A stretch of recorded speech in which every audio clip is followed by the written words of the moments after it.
Welcome to Pick Me Up, I'm Scared, the podcast.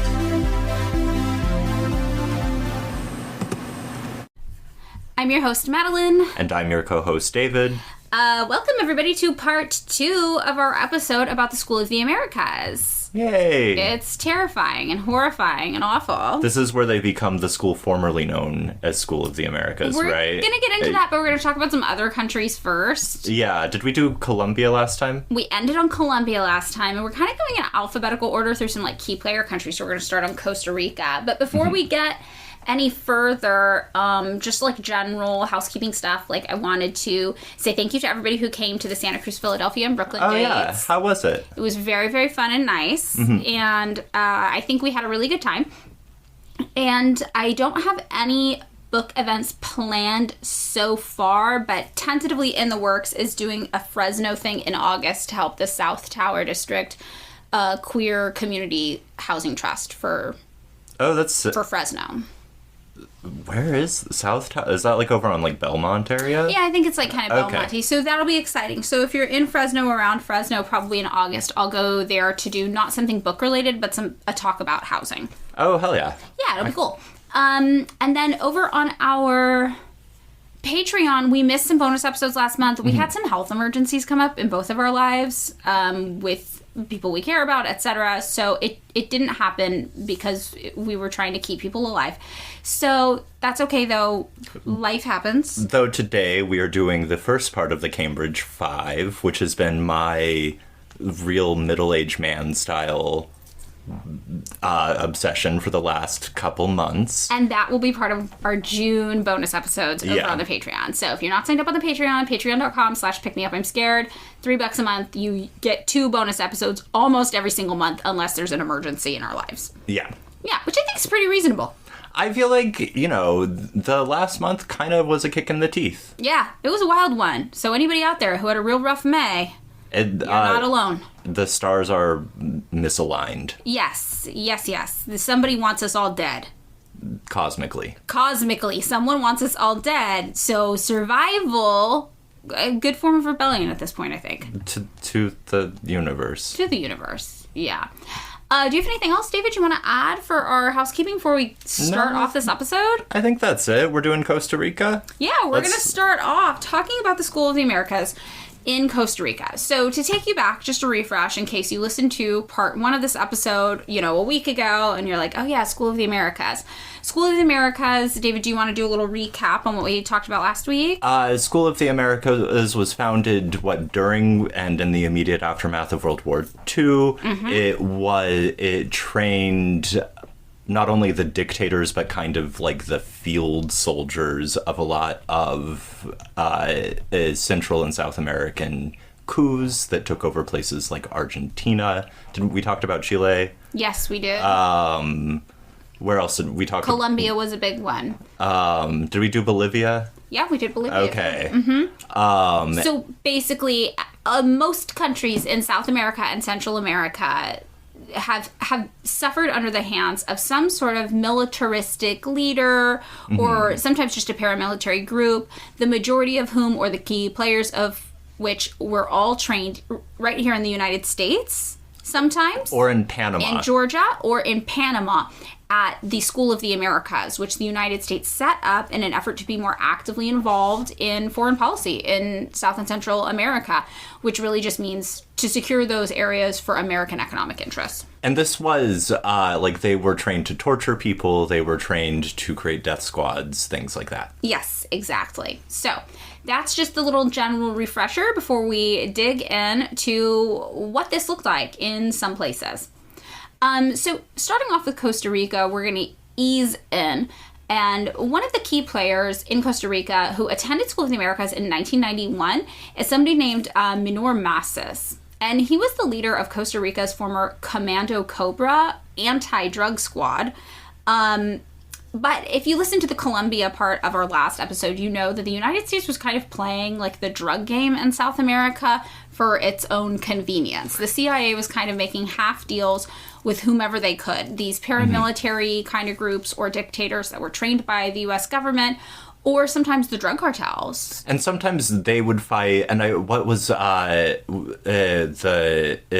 like rebellion in Colombia, or like the rebel group? There were a few. There was FARC was one of them. Yeah, I think that was the main one that I was thinking of, where it was like everyone, it was the like everyone's in a standoff, pointing guns at each other kind of thing. Exactly. Yeah. So, you know, here we have this guy who went to School of the Americas in 1991, basically attended courses the United States government on how to sow terror in certain locations and seize power ultimately through things like coups. And the terror methods we talked about were obviously just causing as much systematic harm as possible to everyday people. Yeah. So not necessarily going for people who seemed like real leadership positions. No, just everyday people, like your neighbor who had a small complaint about the government, for example. So this guy, Massis, in Costa Rica, he ended up serving a 42-year jail term for rape and murder committed during a 1992 drug raid in the South Atlantic Talamanca Mountains. Mm-hmm. So this is the kind of stuff that was happening in Costa Rica. This was one of the most famous guys. He was part of this Commando Cobra anti-drug squad that kind of really terrorized Costa Rica in the name of controlling the drugs and gangs that were happening down there.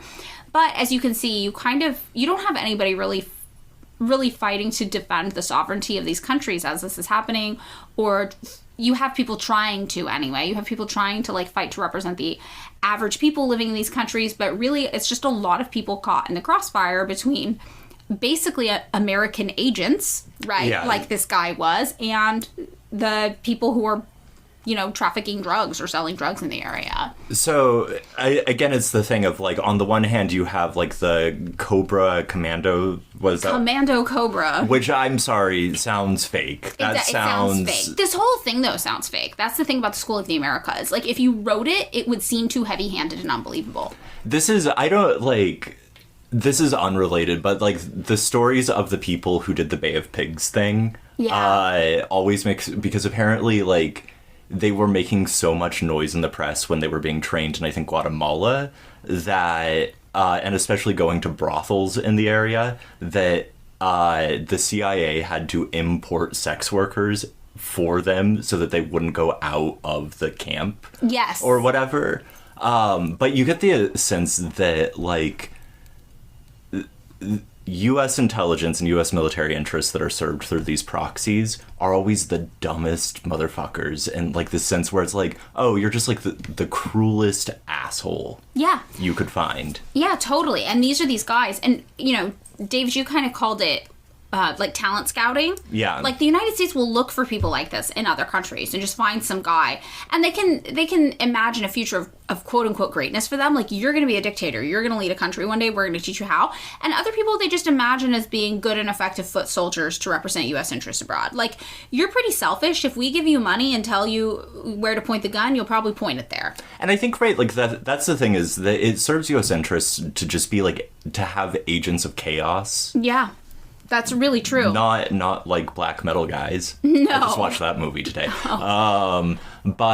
Or Lords of Chaos. But, right, like, where it's like, oh, we don't actually need you to be, like, a good leader. We don't need you to be, like... Yeah, sometimes just being in a region and making it so that people aren't able to get things done that would maybe be changes that guided a country away from succumbing to U.S. interest. If anything just interferes with that process, the United States would be like, well, that's worth it to us. That's going to be one of our guys. So yeah, this Massis was one of these guys in Costa Rica. But on the flip side of this, you know, just to illustrate a comparison, that's a School of the Americas guy.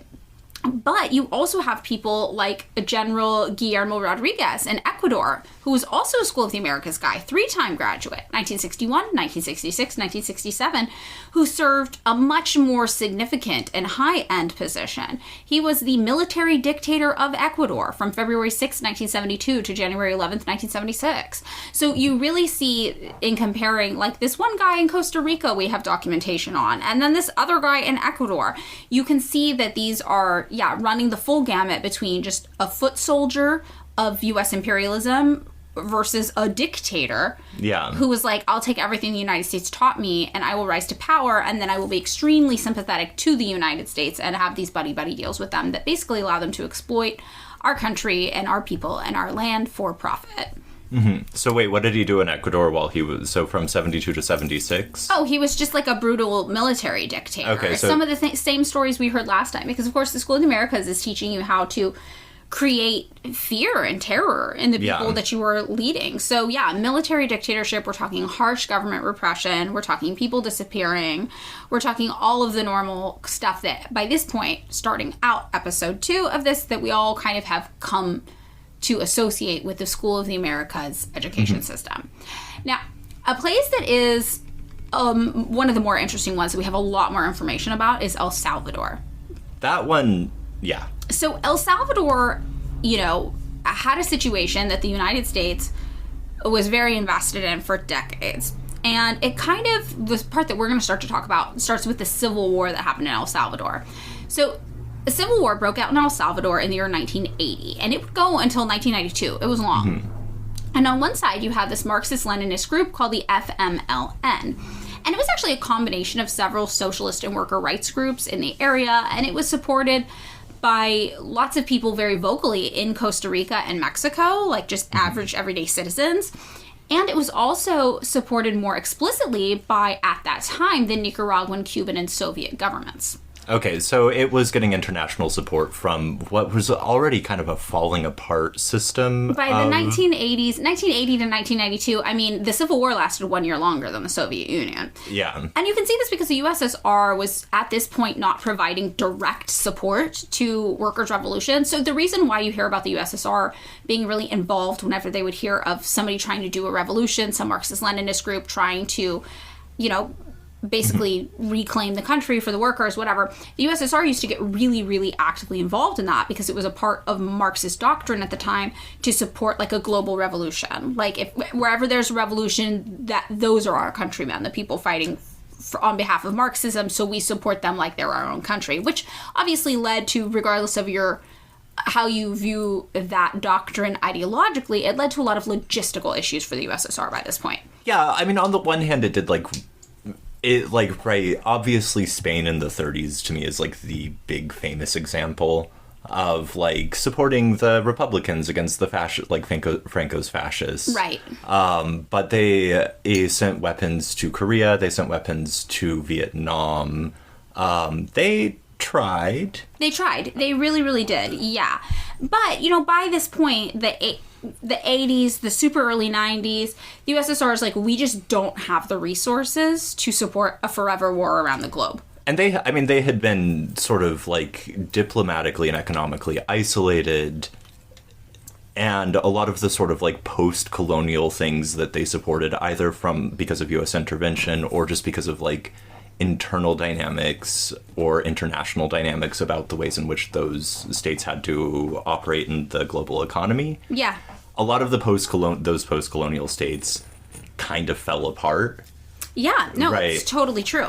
So, I mean, post-colonial also, yeah, very interesting. Okay, so, whatever. The USSR, the main point to take from this is that they weren't providing direct support to the FMLN. It was just like not like weapons or money or anything like that. They were really just providing this like very vocal ideological support. So they were like pounding shoes at the UN kind of thing. Exactly. And the Nicaraguan and Cuban governments did help in a more material way. It just wasn't massive. They weren't immensely resource-heavy governments of their own at this time. So they would instead offer themselves as strategic outposts and places where you could receive medical care or sanctuary if you were part of the FMLN and then you were like decommissioned basically, or if you were a family member of one of those revolutionaries. And like being targeted by the reactionary governments. So on the other side of this, though, you had the government at that time of El Salvador, who was basically just backed heavily by the United States, politically, economically, and militaristically. So the U.S. government began, obviously, we know why, right? Because the people try to lead this revolution. It's a Marxist-Leninist group. They're communists. So, of course, the United States is like, hey, El Salvador, we're going to help you fight these communists because we all know the United States' biggest thing is if one place falls to communism, everything around it will too. So the U.S. government begins giving what would ultimately amount to $1 million per day around this time to the Salvadoran government. This is $1 million in 1980 money. Yes. But I feel like... Yeah, in the 1980s. And this was all to fight communism.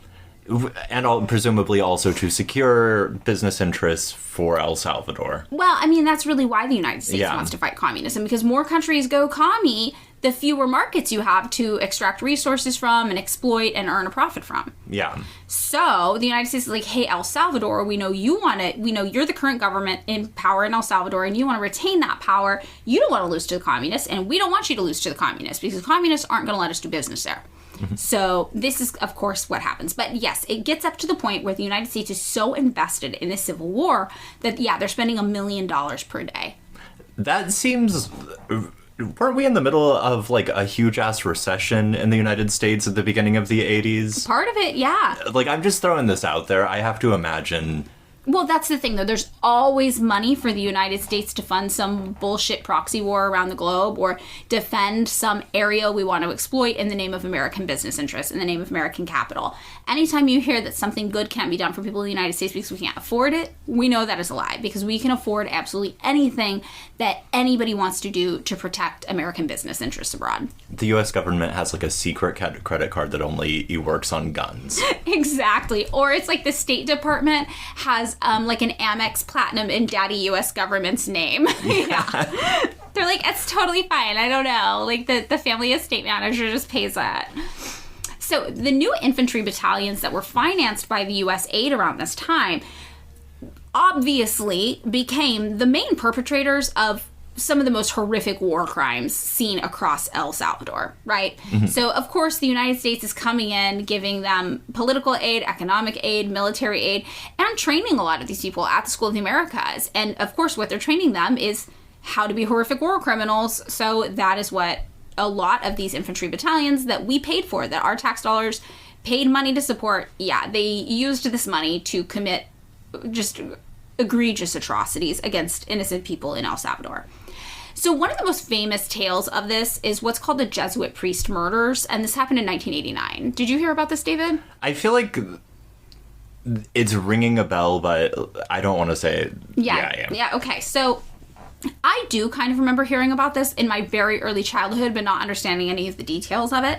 Mm-hmm. Basically, what happened is this. The U.S. trained and funded a Salvadorian kind of infantry battalion that was called Atlacatl. It was the Atlacatl Battalion. They end up doing their fighting against communism in the true School of the Americas ways, where they're just looking for anybody who seems to be anti the current government. They end up entering the grounds of El Salvador's Central American University one night in 1989, and they're looking for commies. So they end up coming in here and brutally murdering 6 Jesuit priests, as well as a 15-year-old girl named Selena Ramos and her mother, Julia Elba Ramos. Julia. Mm-hmm. So the soldiers forced 5 Jesuit priests in particular to lie face down on the ground before shooting each one in the back of the head. And then Julia Elba Ramos and her daughter Selena were killed in a room where they had been sleeping on a sofa bed because Julia was the priest's cook. So this wasn't, right, like, first of all, they entered a college campus looking for communists. Yes. Right. So they presumably the most they found was, like, some guy, like, smoking weed and talking about communism in his dorm room. But, but they targeted these priests. Now, remember, in our last episode, you mentioned, like, the Catholic Church, they weren't great at famously defending their own. But this is the kind of stuff that these U.S.-funded and backed School of the Americas graduates were doing that led the Catholic Church to even have to say, like, what are you guys doing? Like, you're killing our priests for, like, basically practicing Christianity. Because if you have read the Bible and listened to what Jesus said, the more a priest is acting in a Christ-like way, the more they're going to sound like a communist. And this was something that was coming out of South and Central America at the time, which was, like, liberation theology. This, like, attempt to sort of bring, not like for obvious reasons, it's difficult to bring Marxism specifically into accordance with, like, Catholic doctrine, but a kind of, like, socialist understanding of the world that was very sort of egalitarian, very much about, like, you know, sort of lifting up people in post-colonial circumstances. I mean, there there are some real economic doctrines in the Bible, too, though. Yeah, I guess what I'm saying is, like, it's really hard to do materialism as, like, a Catholic doctrine. There were actually groups, though, that did. Like, proto-Marxist groups were heavily Catholic. Yeah. And at first, the Catholic Church supported them, and it wasn't until they realized that it could compromise their ability to collect money that's when they denounced them. So there is kind of a history within the Catholic Church of these more quote-unquote Christ-like priests who are following actually pretty closely along with the economic doctrines outlined in the Bible, which were about collective living, about taking all of your resources and pooling them, and living as a community and making sure you never have more, especially when someone next to you is in need. Like, these are all things in the Bible, and we did see a lot of, like, kind of fringe Catholic groups pop up, you know, pretty early on in post-Jesus, right, times. And yeah, at first the Catholic Church was really cool with it. They changed their ways, again, when they realized it was financially not in their best interest. So some of these priests, it is reasonable that they are, yes, leaning pretty heavily socialist in their teachings in these places. And it's, I mean, right, like the sort of liberation theology style ideology in South and Central America, like one of the benefits it had, especially after like Vatican II type stuff, was like the move away from a kind of hierarchical Catholic structure and towards like a more egalitarian structure of having priests that were like really working within the community trying to create social change. Yes. And this is exactly what the School of the Americas would have taught people who went there to find and target. Yeah. So this is exactly what happened. These Jesuit priests who were murdered had worked in solidarity with El Salvador's poor and marginalized groups in El Salvador, and they were, pretty outspoken critics of the country's then military dictatorship. And they were part of a specific legacy of priests who had been standing up against the government around this time. There was Father Rutilio Grande, who was assassinated in 1977 for speaking out against the atrocities of the dictator. There was Archbishop Oscar Romero, who was murdered as he said Mass in 1980, also, again, for speaking up in defense of the people against this military dictatorship.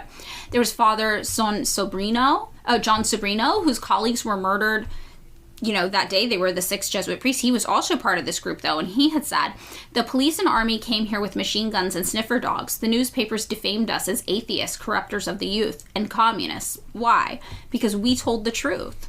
So he was like, we were part of this group of priests who were just wanting to bring attention to what the government was actually basically doing here. So the battalion group that came in that night and committed these murders, there were 25 men in that group, and 19 of them had been graduates of the School of the Americas. So we have 9 key players that we're going to briefly discuss and talk about, who are kind of the biggest ones that people think of. So there was a guy named Domingo Monterosa Barrios who attended School of the Americas in 1966. He was the commander of this battalion. And in addition to committing these Jesuit priest murders, the battalion massacred hundreds of unarmed men, women, and children in and around El Mozote. So this was not the only atrocity that they committed. But, again, the Jesuit priest murders kind of made the news in a way a lot of these other massacres did not.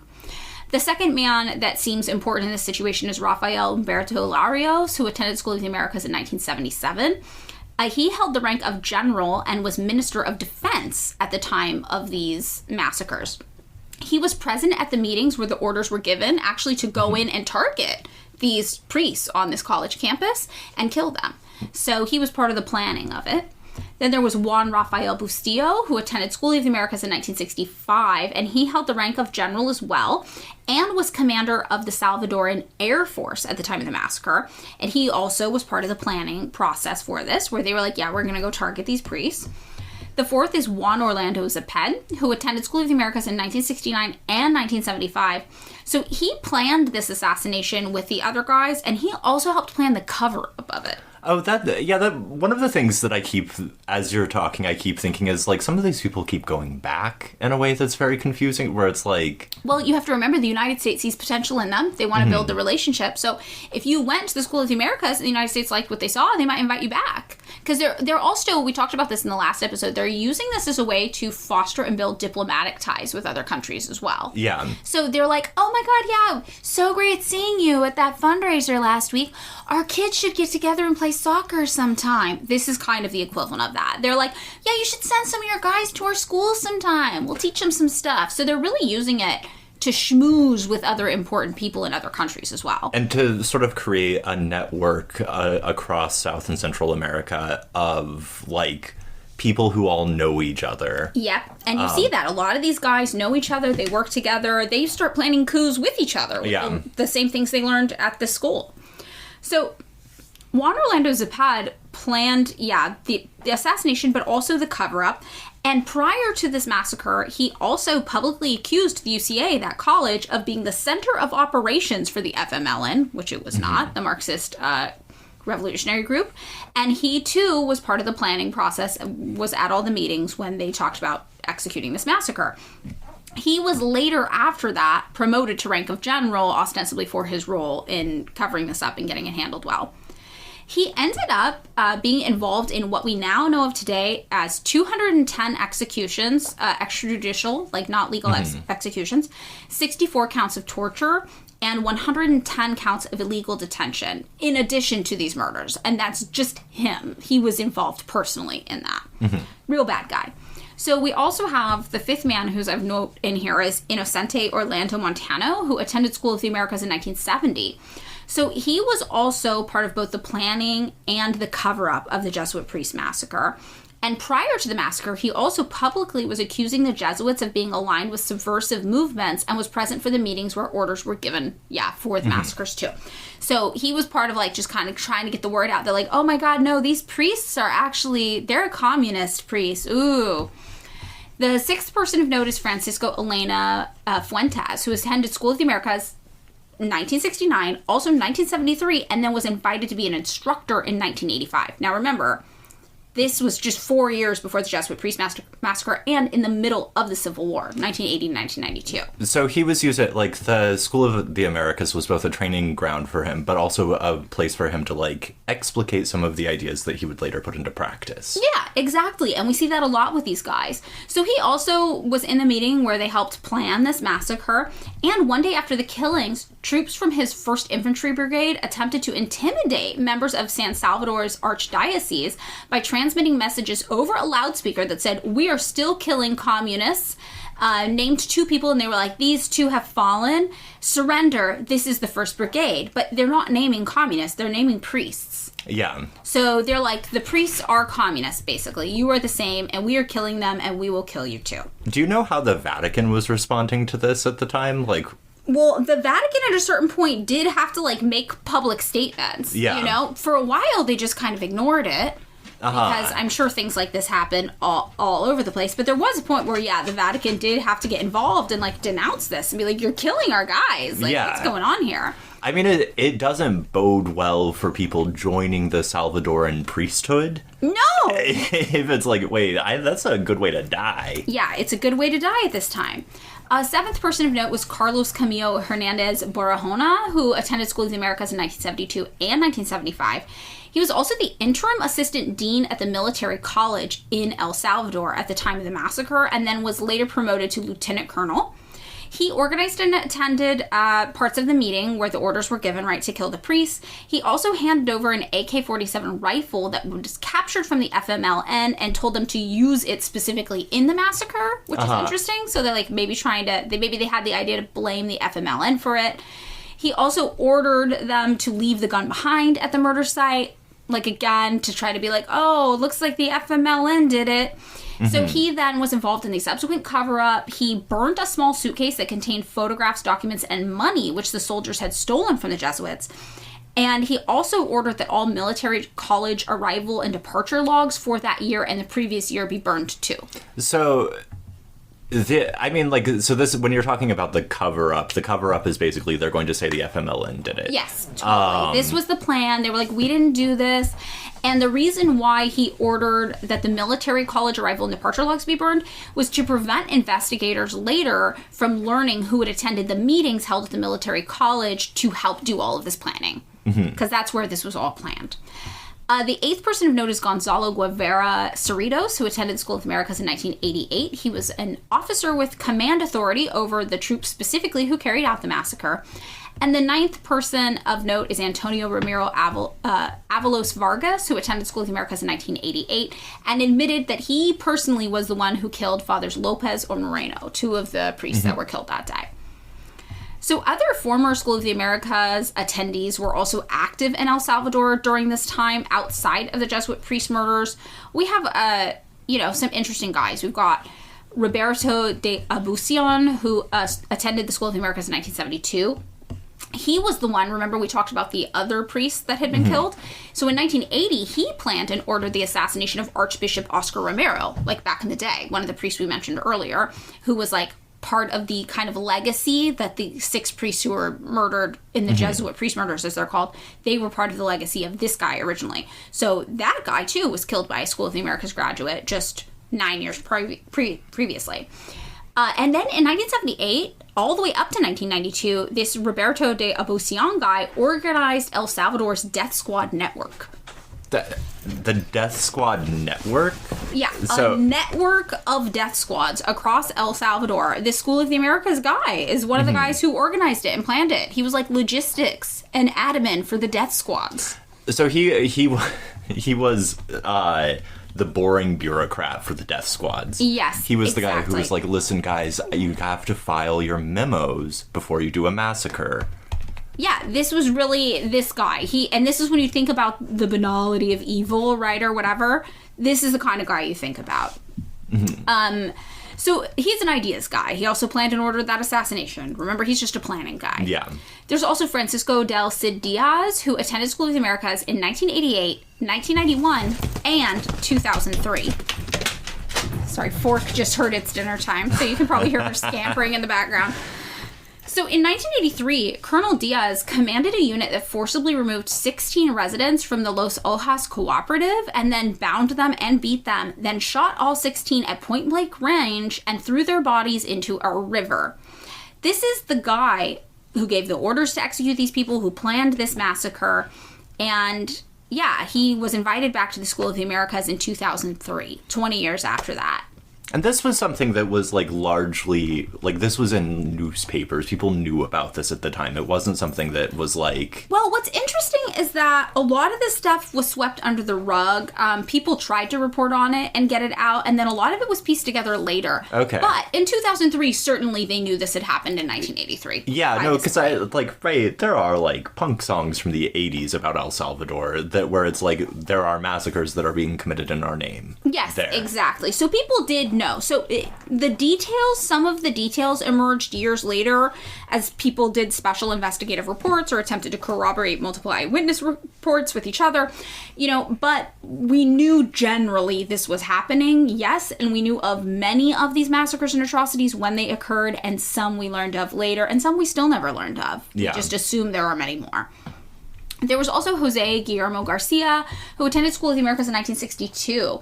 In 1981, he was the defense minister of the country and the Armed Forces High Command, and he refused to investigate reports that hundreds of unarmed civilians had been brutally murdered by that same battalion that would later go on and commit the Jesuit priest murders. So he was sort of like, he was the guy slowing down the paperwork to make sure that nothing came out or nothing became too obvious. Right, so it's guys like him which are the reason we knew things were happening, but we weren't really able to piece it together super, super promptly, and we definitely didn't have a cohesive understanding of everything because of guys like this. Now, obviously, we know that the reports were true. Later on, we were able to prove that, yes, hundreds of unarmed civilians had been murdered by this battalion in 1981.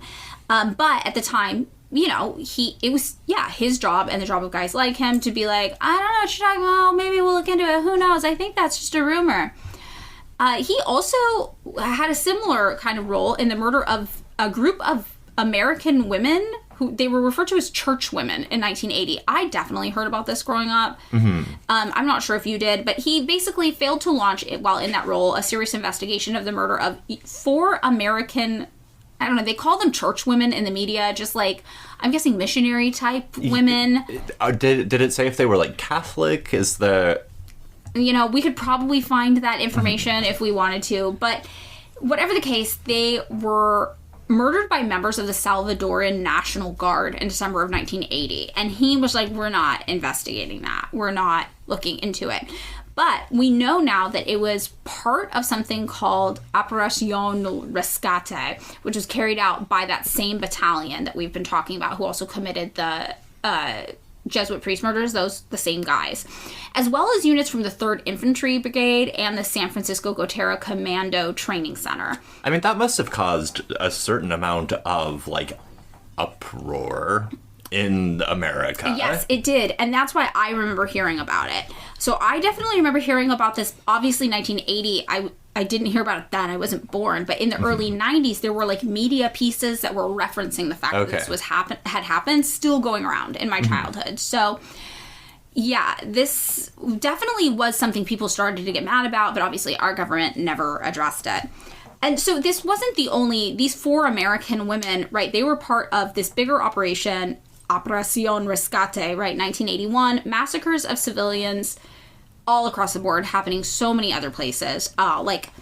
There was one massacre December 11th where more than 20 people were killed in La Jolla Canton. December 12th, 30 people were massacred in the village of La Rancheria, also by that same battalion. And the same day, the battalion went to another village, Los Torres, and killed a bunch of people who lived there too. These are all, and if you look at these dates, you're like, the first one was December 11th. 2 happened December 12th. Then December 13th, another village, Jocote Amarillo and Cerro Pandon Canton, more than 500 people died at the hands of this battalian, just massacred. And those were just the victims they could identify, right, that day. Yeah. There were so many other victims that couldn't have been identified. In all, at that one event on December 13th, 800 civilians were executed, including babies who had their throats slit. The women and girls were raped, and the men and boys were beaten and killed, and the women and girls were, of course, raped and then murdered. So it's these kinds of horrific, awful things that are occurring. It's daily. This level of brutality is just on repeat, right? And this is all what's happening. Remember, when we look at the Jesuit priest murders, that battalion that's committing all of these, 19 of the 25 of those guys, School of the Americas guys. So you said 500, and is that just for the one day, or is that the 3 days in early December? That's the one day. So thousands, potentially. Thousands, yes. Of innocent people murdered by graduates of the School of the Americas. Yes, just by this one battalion in 3 days alone, we know the numbers are massive. So at El Junquillo, U.S.-backed death squads rounded up and killed everyone they could find in the village. It was over 70 civilians total. Most of them were children. And then a UN Truth Commission report found later that all female villagers had been systematically raped before their murder, even the children. And most of the officers of the UN involved in this cited... most of the officers involved in this, the UN cited that they were all School of the Americas graduates, which is pretty wild because the United States has major pull in the UN. So anytime even the UN has to admit the United States was up to some no good, it's like everybody is putting so much pressure on them, they can't lie. Do you remember in the last episode we talked about how the United States was basically trying to make things right with, I don't know, maybe Colombia or Chile, I can't remember which, and there was the internal document where they were like, you gotta cool it on the disappearances. Oh, yeah. Because the UN is paying attention, but also if you don't, it's not a deal breaker. It's just it's gonna get uncomfortable for us, which is, one of the things about the UN is that it tends to put a nice facade of there's justice in the world while being a basically toothless agency. Right. So they're really, they're not doing anything, and usually they are operating at the behest and whims of the West, of Western capital. So for them to even be like, hey, we can't ignore this, you do know it was getting a lot of global media attention. So in 1992, the war in El Salvador came to an end, but the numbers that we have documented show that these U.S.-backed death squads, most of the participants in which were trained at the School of the Americas, they in total accounted for the murder of 75,000 civilians during that war. Jesus Christ. Yeah. So, I mean, also it's if you think about what's happening in Palestine right now. There have been, 40,000 documented murders? It's probably so many more. No, I mean, the thing about that is I don't know if you saw, but there was some sort of, like, negotiated lowering of the statistics that was very much bullshit, because it was like, well, some of these people just aren't identified.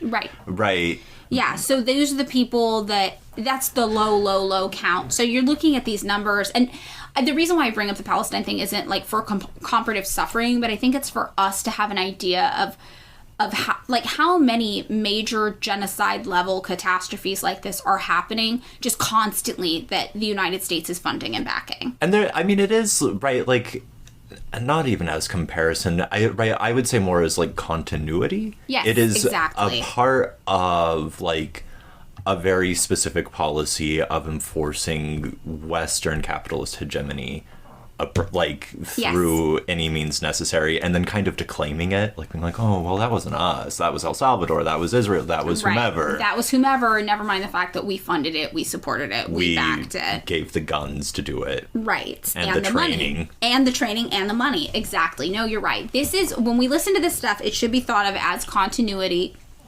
keeping in line with what's been going on that we're seeing happen with U.S. tax dollars in Palestine right now. So the next place I wanted to talk about was Guatemala. There was a dictator there named Efren Rios Montt who committed a genocide against indigenous villages in Guatemala. He himself, that dictator, was trained at the School of the Americas. And in addition, there was people like the Army Colonel Julio Roberto Alpurez, who trained at the School of the Americas in 1989, who was later implicated in several human rights violations. One was the March 1995 kind of situation where the press alleged he was involved in the 1990 murder of American citizen Michael Devine and the 1992 murder of Guatemalan guerrilla leader Efren Bamarca Velasquez, who had been married to an American citizen named Jennifer Harbury. And this is a really interesting story because basically you get the idea that this was just killing as normal, another day at the office, murdering some random civilian. But the fact that this random civilian was married to an American citizen named Jennifer Harbury, who happened to have connections to the media and was not going to just sit down and let this happen to her husband, made this actually kind of a media uproar moment. This is, okay, I'm sorry to interrupt. One of the things that I keep wondering is, right, like, any normal institution, if something bad happens connected with them, they're like, no, but we also do good things. Right, like they're like, oh my God, Kent State happened, but like look at our like social science department or some shit like that. Right, there's nothing that the School of the Americas can say they do except for advance the interests of Western power, American power, in other countries. Right, they're not like, oh my God, genocide's against indigenous people, but like, listen, our softball team. Right, but this guy, Efren Rios Montt, actually donates like a lot of money to a really good cause. Yeah. Like, there's no way to defend this. There's absolutely nothing. The only defense is to hope American people don't understand or don't pay attention to the news when it's happening. Mm-hmm. So this American woman, though, Jennifer Harbury, whose Guatemalan husband went missing, she raised hell about it. She started reaching out to the media. She was staging one-woman protest. She was like, where is my husband? So on a radio call-in show in 1995, Harbury was kind of describing what had happened with her husband when he first went missing, and then she later found out that he had been killed. So she said she was informed by Congressman Torricelli, and this is in her words, quote, that my husband was ordered executed by Colonel Alpurez, a School of the Americas graduate, the man who also ordered the killing of Mr. Michael Devine, a U.S. citizen, back in 1989. And also, Colonel Alpurez was on the CIA payroll for a long period of time, and certainly at the time of both killings.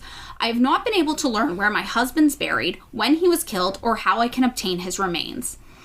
And she was talking to this person interviewing her, and she said, it hurts me very, very much to think that my husband, who grew up starving on a coffee plantation, starving and illiterate, was then able to spend 17 years under bombing and gunfire, losing everyone that was close to him, and then be tortured to death in a secret prison. And the only reason anyone even knows his name is because I can stand up and hold his photograph. I, a white person from the United States. Why is it that when no one would have even noticed in his own right? So she's on these shows, and she's just like talking about her husband. You know, like we mentioned, he had been a Guatemalan guerrilla leader, is what they called him, right? But really, he was just protesting against these dictators that were murdering innocent people and civilians all across the country. So again, at first she was looking for her husband, who would return to Guatemala to help kind of lead the good fight, and she couldn't find him. And then she was trying to figure out what happened to him, and that she eventually found out from I don't know, just people working in the U.S. government, that he was dead. And then this congressman was like, oh, we actually know exactly who killed him, and it was one of our guys. So on that same call-in show, they also had this guy, Melvin Goodman, who was a professor of security at the National War College and former senior analyst at the CIA. Okay. So he was talking. So this is a real interesting call-in show. When I tell you this woman raised hell, she went on every call-in show she could. She went on every kind of Washington, D.C. based kind of local talk thing. She was like, this is a bad thing that has happened to my husband, and all of the United States is involved and complicit. I gotta imagine that the CIA was, I don't know, it was like something about like, yeah, Melvin, go call into a radio show. Yes. Feels weird, like, where it's like, ugh. Well, okay, so Melvin actually, he was a former senior analyst, and he was actually also pretty outspoken around this time about like, hey, the CIA is up to some really bad shit. So he was on this radio show, and he was like, yeah, the other guy, Devine, he says Devine was killed in June of 1990. So there's some, 89, 90, there's some discrepancy in the timeline. But he says, and the CIA didn't break its relationship with Alvarez until the summer of 92. That is a 2-year period. I don't think the Justice Department ever recommended breaking this relationship. This was a decision that the CIA made serendipitously, perhaps, about the time that Mr. Bamaka, who was this woman's husband, was also killed in the summer of 92. So Melvin Goodman says, my problem is that the CIA is so tightly involved in repressive regimes in El Salvador, in Honduras, in Guatemala, we've seen it historically, that I think they have a lot of knowledge of the events that go on in these situations. I'm not saying they knew in advance or they knew at the time of, but they have ways of finding out intelligence in a very quick fashion in these regimes. So basically he was like, yeah, anybody who said they didn't know what happened to your husband for a while when you were trying to figure it out, they were full of shit. They knew exactly what happened to your husband. Yeah. They just realized they made a mistake because they happened to kill a guy who had an American wife who was kind of well-connected in Washington. Which, right, like, so as I understand it, and like the coffee plantations thing that she mentions is instructive, yes. Right, in terms of like the murder of indigenous people, the sort of like environmental aspect of that. Right, it's like the two white guys, or like two people, or I guess one white guy and one person connected with a white woman. Yes. Die. The like indigenous people who are murdered. That's not even like an. No, nobody even talks about that. I mean, she talks about it because she's like, the only reason you guys care that my husband was murdered is because he's got a white American wife. But like, this is happening to all these people, and you don't care. And Goodman talking about this, the former CIA analyst who's like, I got my own qualms with the CIA after working there. He says, the Guatemala case is not unique. We saw this in El Salvador, and we've seen this in Honduras. So I would not be surprised once the CIA got into its files and looked at the work of its informants and its agents overseas that there was a lot of knowledge of repressive practices and terrorism. That would not be surprising to me. So he's basically like, look, I worked for the CIA. Don't let anybody tell you they don't know what's going on. They know exactly what's going on. Yeah. Now, this same story was also discussed on the Charlie Rose show on March 23rd, 1995. Like, this woman was just, like, raising hell. So, Charlie Rose interviewed Robert Torricelli, the guy that she said was, like, Congressman Torricelli, right? Who told her, like, here's what I know about your husband's murder. And this congressman actually ended up publicly taking the CIA to task over this murder, right? And then they also interviewed Jennifer Harbury, the wife, again. So Charlie Rose says, that Congressman Robert Torricelli said in a letter to the President of the United States, quote, the direct involvement of the CIA in the murder of these individuals leads me to the extraordinary conclusion that the agency is simply out of control and that it contains what can only be called a criminal element. So this is a U.S. congressman. It was a little late to the game, Torricelli. Yeah, come on. Yeah, 1995. It's a little late to the game. But Torricelli on the show said, over a series of several days, I heard from a number of people in the administration who told me that as Jennifer sat outside the White House having a hunger strike, that indeed there was knowledge about the death of her husband, and more than that, death of another American, Michael Devine. So before this woman knew that her husband had been killed, remember I said she was like, where's my husband? Like, doing all these protests. She literally staged a one-woman hunger strike in front of the White House. And, like, there were people inside who could have just been, like, dead. Yeah, he's dead. We know he's dead. One of our guys killed him. He's dead. So, Charlie Rose is recapping this and says, so the CIA watched a woman sit outside the White House in protest for information about her husband, who she assumed was alive in a Guatemalan prison somewhere, and they knew that he was dead and had been killed by Guatemalan authorities. Charlie Rose doesn't say Guatemalan authorities trained him, backed and paid by the United States at the behest of the CIA. So Torricelli says people in the agency have known for 3 years that this man was dead. People at other levels of government in different agencies of government have come to know over a period of time. It appears to me that the State Department officials were informed sometime in the fall. Charlie Rose says, so how do they explain not stepping forward since you had an American citizen so aggrieved? And Torricelli says, in the world in which they live, no matter how terrible that an American was murdered, or in this case the husband of an American, to reveal the truth would, in their minds, compromise other sources of information within Guatemala and embarrass the agency. This is my principal complaint with the Central Intelligence Agency, that the loyalty of many of its members is to the agency before it is to the United States or our government. So I think this is really interesting because even the people who love the United States at various times are like, hey, this whole thing happening with the CIA is bad because they answer to nobody. And this is totally the case. And, people sometimes are like, how can you trust declassified CIA documents? And I have to tell them, the reason the documents are declassified is because the CIA is constantly upsetting other branches of the U.S. government. The other branches of the U.S. government benefit from the CIA declassifying their documents. They're like, you gotta declassify this stuff because we don't know what you're up to. So very often in the U.S. government, the right hand does not know what the left hand is up to. And my favorite example of this, which we reference sometimes, is when the CIA was allowing Contras to bring drugs into the United States, and the DEA, meanwhile, is trying to bust those same Contras for being major drug traffickers into the United States. The DEA caught them, was like, oh my god, our big bust we've been working on for like 2 years finally happened. The CIA calls the DEA and is like, hey, there's our guys, you gotta let them go. I have to imagine that makes for extraordinarily awkward company picnics, like the U.S. government. But also, this is sort of like, for a while the CIA had its own bank that was being used to smuggle heroin. A few banks. Well, I'm thinking of BCCI. Yeah. They love to start banks. Which was had no offices anywhere, right? It was in Karachi, but then also in Switzerland. It was some weird shit.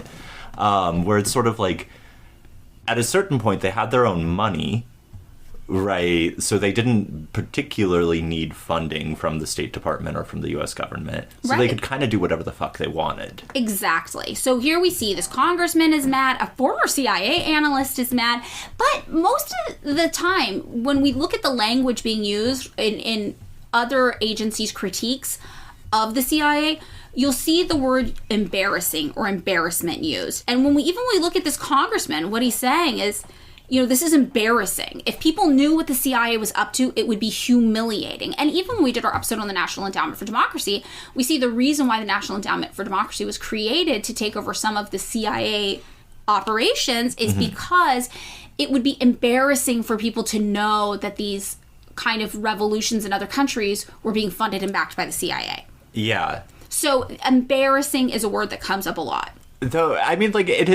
embarrassing is a slightly bizarre word to use when it's a genocide against indigenous people is it's a little... Well, that's the thing. That's how the United States is thinking about it, though. And I say that because it's these people don't care. Yeah. Very few, if any, people working in American government are good people with good values who actually care.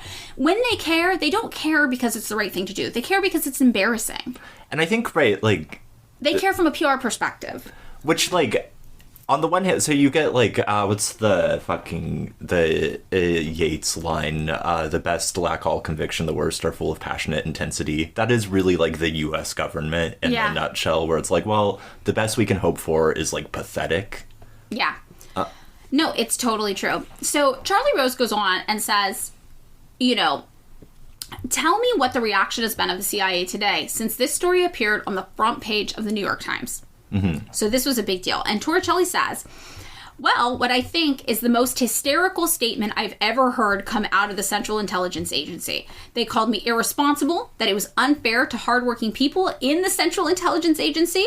What they didn't do was dispute any facts. Indeed, nobody's disputed any facts. This has been known for 3 years. These people were murdered. They were murdered by a man who had a contractual relationship with the Central Intelligence Agency.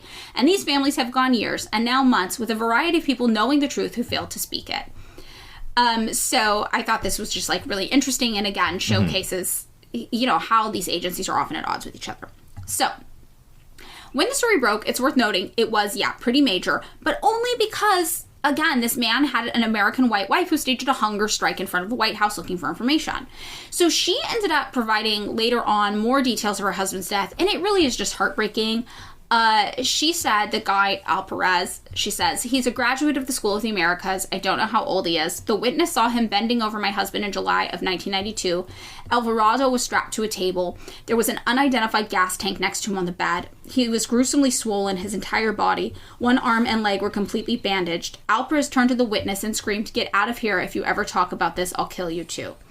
Meanwhile, they called a doctor to make sure they didn't accidentally kill my husband. They were trying to break him for his information. They did not wish to kill him, and in fact, the witness saw him a few days later. Apparently, Colonel Julio Alvarez is the one who ordered the execution of my husband. He was also on payroll as a contract CIA contact. So, Charlie Rosen says, your assumption was and your hope was that your husband would be alive because they needed to keep him alive to get as much information. And Harbury says, that's correct. I was very hopeful. I don't know if they panicked because Santiago, the witness, saw him being tortured. They had told all other prisoners they had already been killed.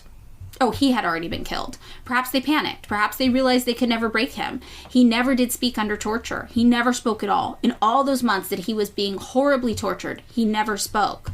And Charlie Rose says, how do you know that? And she replies, because things he would have talked about, many people would have been killed. The radio, the shortwave radio station would have gone down. He knows where the commanders live. There would have been a bloodbath if he had started talking. There was nothing he didn't know. And this gives me chills because she's talking about her husband. She's obviously very, very sad. To learn that he's been tortured and killed in extreme circumstances, but you can also hear how proud she is of his character. She's like, I know for a fact that despite enduring the most horrific torture known to man, my husband was honorable till the end because he had so much information that if he had spoke, everybody in the resistance would have been killed. Yeah. And they weren't. So I know that he did not talk. Which is just, it gives me chills to think about this. So during this interview, she's like, I want to go back to Guatemala. And Charlie Rose was like, why would you want to go back to Guatemala when everything's happening there? And she says, because I need to find my husband's body, and I will put these people in prison. If they continue to get away with murder, they will continue to commit murder. There are 150,000 civilians dead in Guatemala at their hands, 440 Mayan villages wiped off the map. It has got to end. Jesus. So that's most of the stuff we know about Guatemala. A lot of it comes from this one woman, Jennifer Harbury, being very, very vocal again about her husband's horrible death. Yeah. So what, how did it end? Well, nothing really happened. Nothing really happened. No one was brought to justice. I'm not sure if she recovered her husband's body, but there were ultimately people who, I wouldn't say they were brought to justice, but there were press allegations. People did publicly say, these human rights violations occurred. So it's not like it took a long time for people to admit that this had happened. So Julio Roberto Alvarez, let's give a little update on him if we can. What was the woman's name? Her name was Harbury, Jennifer Harbury. And we see, even when you look him up, you can see the New York Times articles about this man, a lot from 1995, and you just don't really see too much about him after that until 2001, when we see that there was some sort of justice for the disappeared, quote unquote, and Guatemala did open an inquiry into it. We had a Guatemalan prosecutor, a high-ranking Guatemalan military officer who we know now is Alvarez, right? There was a case. And there was, even up until 2015, there were still trials going on. So it sounds like there will likely never be a full accounting. Right. For the massacre in Guatemala, but it's a matter of a leakage as opposed to a flood of justice. Yeah, I mean, Alvarez did end up tried in an international court. He was found guilty. He appealed the decision in 2011, and it's just this lengthy, ongoing kind of thing that played out for over 20 years, basically. And Jennifer Harbury was there the whole time trying to pursue that justice for her husband. There's also Haiti. If you listen to our episode on the National Endowment for Democracy, remember us talking about U.S. intervention in Haiti? School of the Americas was super involved in this too. There's just two people we're going to talk about here. There's Gambetta Hippolyte, right? Hippolyte? Well, let's see how it's spelled. Hyppolyte? Hippolyte? I'm going to say Hippolyte or Hippolyte. You took Greek. Several years of it, in fact. Yeah, there you go. So, Gambetta Hippolyte attended School of the Americas in 1959. By 1987, during the elections being held in Haiti, he ordered his soldiers to fire on the Provincial Electoral Bureau as part of a large army campaign to stop the democratic elections from happening.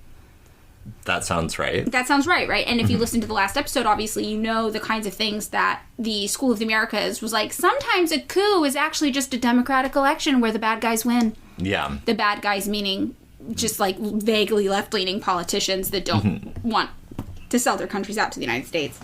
There's also Frank Romaine, who attended School of the Americas in 1956.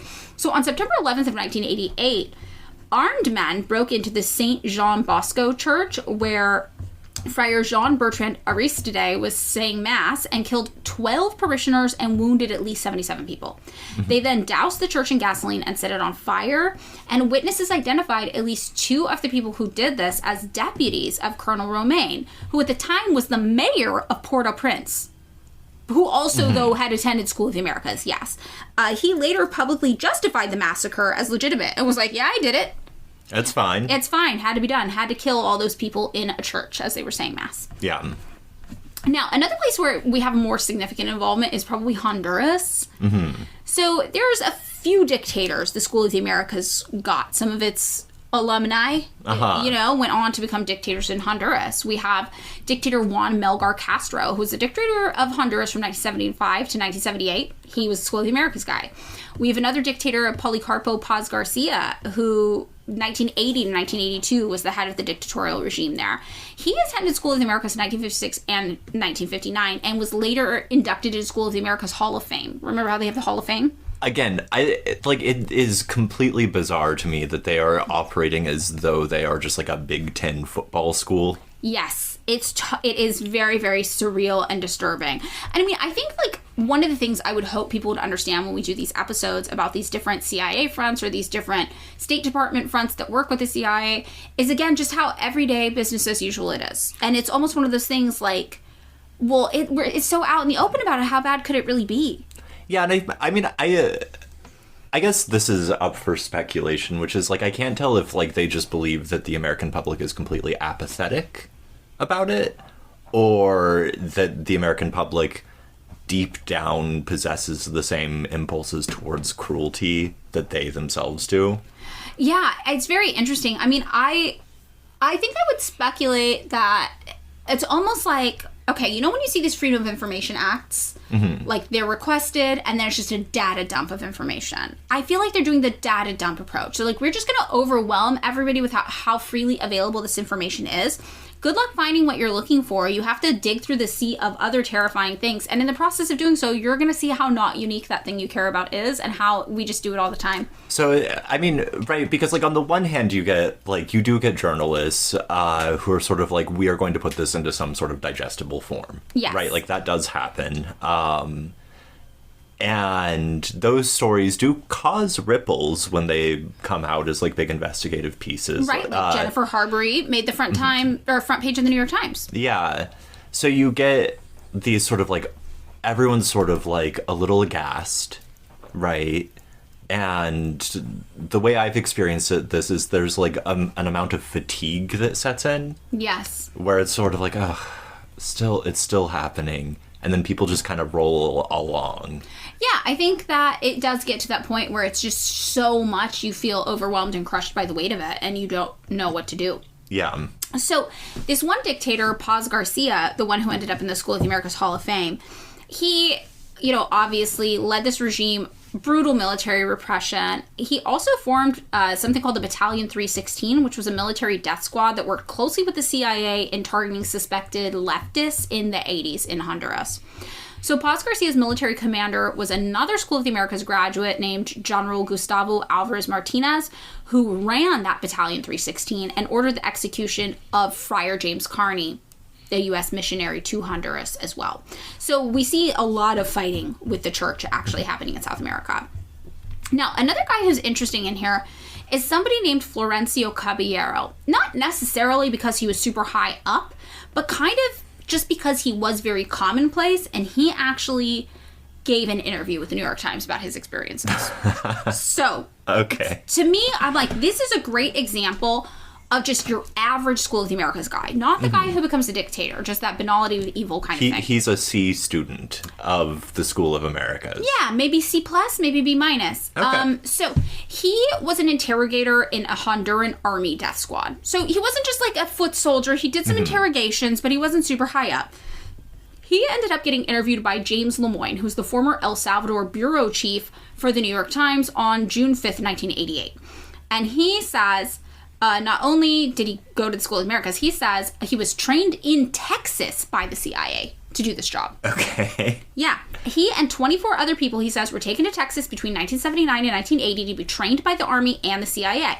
And Caballero says that in Texas, the Americans taught, quote, interrogation in order to end physical torture in Honduras. They taught us psychological methods to study the fears and weaknesses of a prisoner. Make him stand up. Don't let him sleep. Keep him naked and in isolation. Put rats and cockroaches in his cell. Give him bad food. Serve him dead animals. Throw cold water on him. Change the temperature. So he said, I'm sorry, it's absurd. He's saying, we did this instead of torture. Yes. Which is... He's like, well, actually the Americans wanted to end physical torture, so we just did all the psychological torture instead. Including, like, filling their cell with cockroaches and feeding them dead animals. And throwing cold water on them. Things that are actually very physical. Keeping you standing up naked, So they were torturing them. So they were torturing But them. they were just, like, not doing it in, like James Bond villain in a movie style. Right. And this is, when we see what came out during the War on Terror, the Wars on Terror. Guantanamo stuff? The Guantanamo or pictures, Abu Ghraib pictures. This is what we see American soldiers doing over there. This type of stuff. Yeah, or the recent revelations about the IDF's concentration camps. Yes, which they're calling hospitals. Oh, excuse me. The IDF hospitals. Yeah, the IDF basically has concentration camps now in Israeli occupied territory, and they are calling them hospitals. And like many of the techniques that you just described, the keeping them without clothes, the blindfolding them, the threats of sexual assault, I saw as one of the things. They're using too. So this is very much the Western playbook when it comes to military conflict of any kind. As opposed to torture. And they're like, this isn't torture, though. Right. So Caballero claimed that some of the interrogations started out to be what he considered okay, just involving psychological coercion. But he even said it wasn't working, and then everything just went all wrong. And then he's like, well, then we just started physically torturing and murdering people. So, okay, so he was like, actually, the Americans were trying to be like, lay off the physical, do this other psychological torture or less severe physical torture. And he was like, we tried, but we just did the physical torture and the murdering people thing.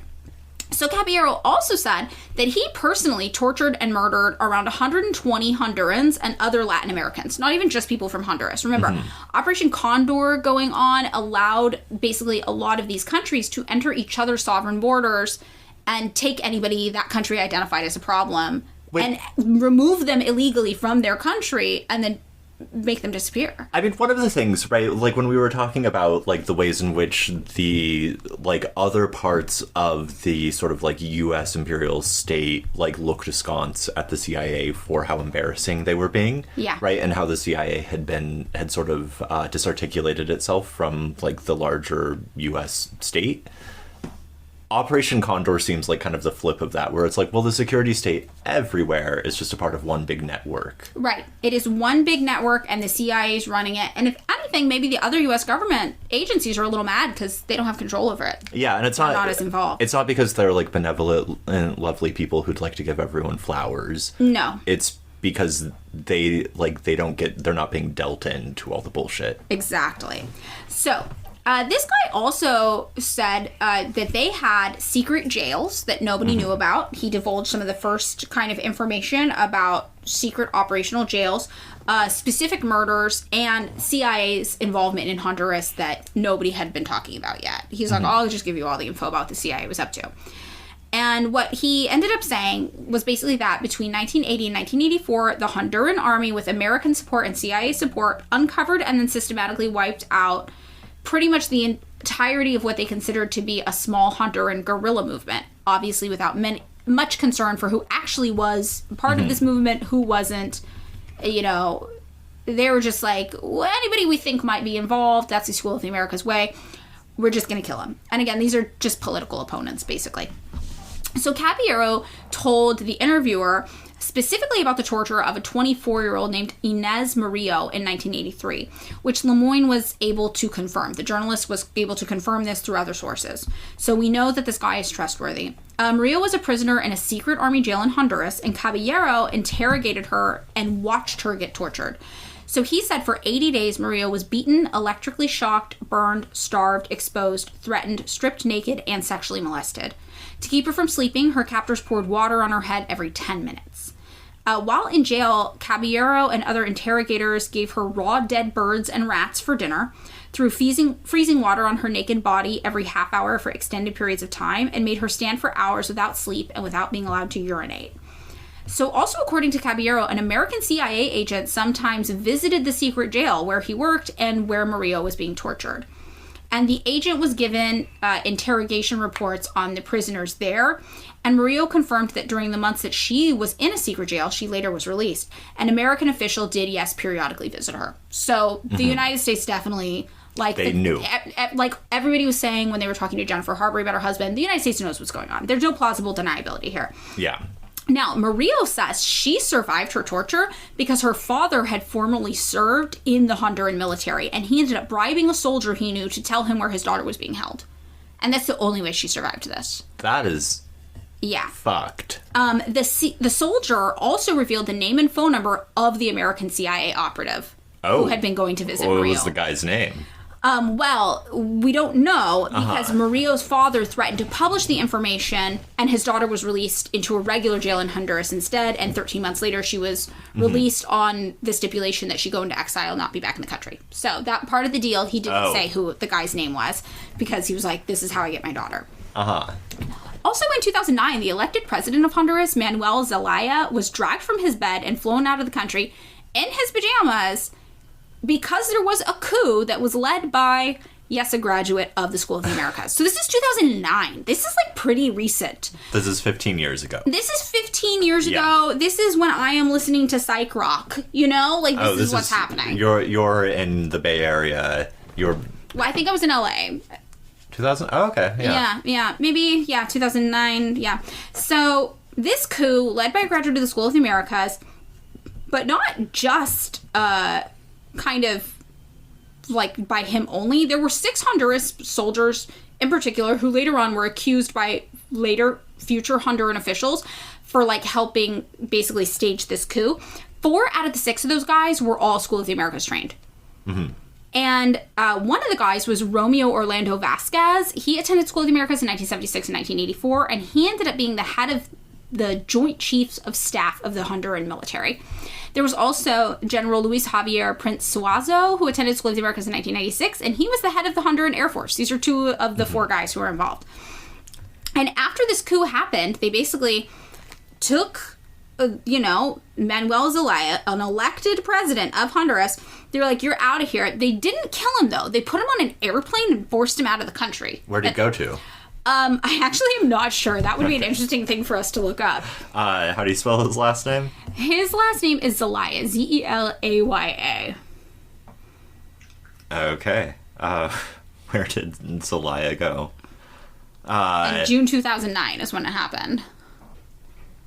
So it looks like you're going to talk about Mexico next. Is that where we are? Well, yeah, but Okay. after Zelaya left, it's worth noting that what followed after the military coup was over 10 years of a brutal military dictatorship, and the country only began to kind of stabilize after Zelaya's wife was ultimately elected president. He went to Costa Rica. He went to Costa Rica, another place where the United States is heavily involved. So they were like, listen, you just can't be in power here. Yeah, just to beat it, go Yeah. somewhere else. Which is interesting because I do feel like you see in some of the testimonies, like of the guy who talked about his experience, where he's like, well, we were supposed to try all the psychological torture stuff first before we do the physical torture, or, you know, the CIA at a certain point, like trying to beg people, like, what if you didn't do disappearances and you just arrested them normal, haha. The UN's kind of noticing, or like, okay, yeah, we're going to depose this leader, we're going to do a coup, but we're not going to murder him, we're just going to exile him to Costa Rica. It's almost like such a joke because you're like, oh, is this a kinder, gentler CIA and School of the Americas taking hold? It's funny, I was listening to something recently where they were quoting some actor who, because you know how like the CIA and the U.S. military and State Department collaborates with movie studios on things Yes, like yeah. Zero Dark 30 and all of those I mean, movies. lots of war movies too. And also like Marvel shit, like that's always like the Marvel stuff completely funded by the military. Right, totally. And they actually backed out recently. Oh, really? Yeah, and because of that, there are certain Marvel movies where they're not allowed to portray the U.S. military at all. Yeah. Do you think they were like, man, these movies suck and no one likes them anymore? Maybe. I don't know, honestly. But no, the actor was like, oh my god, like I think it was like the Jim from The Office. Oh, yeah, uh-huh. And he was like, oh my god, it's so like nice because like the CIA, like they always find like an ethical way to do what they want. Yes, that's right. I remember that guy is such a CIA shill. He's And it always was just talking about like- how much he loves the CIA. What the fuck are you... Yes, I totally have seen him say other weird things about loving the CIA. But it's like really, but because it's like, you know, the idea that is like the way the CIA is portrayed, and especially like post like war on terror stuff, is like good. It's like good, but like cold-blooded because they have to be in defense of like good morals type thing. Right, and the Right. good morals is just like not letting anybody protect their country from American business exploitation. But then, like, you actually listen, or, like, you actually hear what the CIA is doing in 2009 or Yeah. whatever, and you're like, oh, wait, no, you guys are just assholes. Like, Yeah. you guys are psycho. Yeah, evil. Yeah, so the next place we are going to talk about, David mentioned, it is Mexico. And there's just School of the Americas stuff all over. Like, in one kind of outbreak of what people call low-intensity conflict that was occurring in Mexico in Chiapas, Guerrero, and Oaxaca, at least 13 top military officials involved were School of the Americas graduates, and one guy even went on to be a mayor. You know, this was like in the 90s. These were all people who'd attended 1970s, 1980s, 1990s. But the thing specifically that's pretty interesting to talk about is the Zetas. So on October 22nd, there was in 2003, there was an article in the Brownsville Herald in Texas that reported that the Gulf drug cartel had hired 31 ex-Mexican soldiers to be a part of its hired assassin force, which was called the Zetas. So according to the Mexican Secretary of Defense, at least a third of them were trained at the School of the Americas as part of the elite Special Air Mobile Force Group. So when we talk about how the School of the Americas has these like weird crossovers and conflicts, but tacit partnerships with these drug cartels all throughout Latin America, this also happens in Mexico. Yeah. So these people were all trained to be able to use highly specialized and dangerous weapons. They were trained on intelligence gathering, mostly just the torture thing, I'm sure. But they also were able to use what they learned at the School of the Americas to increase the availability of drugs throughout the region in like demonstrable ways and just basically terrorize citizens. And this is right around the time that like the war on drugs is really ramping up under Clinton, right? 2003 might have been the first George W. Bush. Which also, right, like one of the things that when we talk about the sort of post 9/11 era that doesn't get talked about is the ways in which sort of U.S. security policies were mobilized to fuck with Mexico. And, like, Bush had a bunch of, like, weird immigration things, and there were lots of deportations. Yeah, that's totally true. There was just, like, kind of a xenophobic hysteria about immigration following 9/11. And it was levied heavily against anybody who looked vaguely Arab.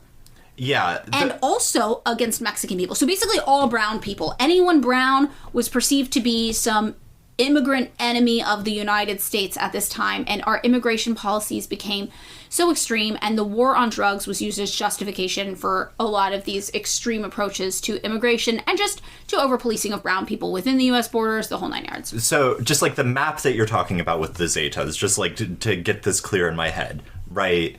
The Zetas were essentially like the security and enforcement for the cartels in Mexico. Yes, is that correct? Exactly.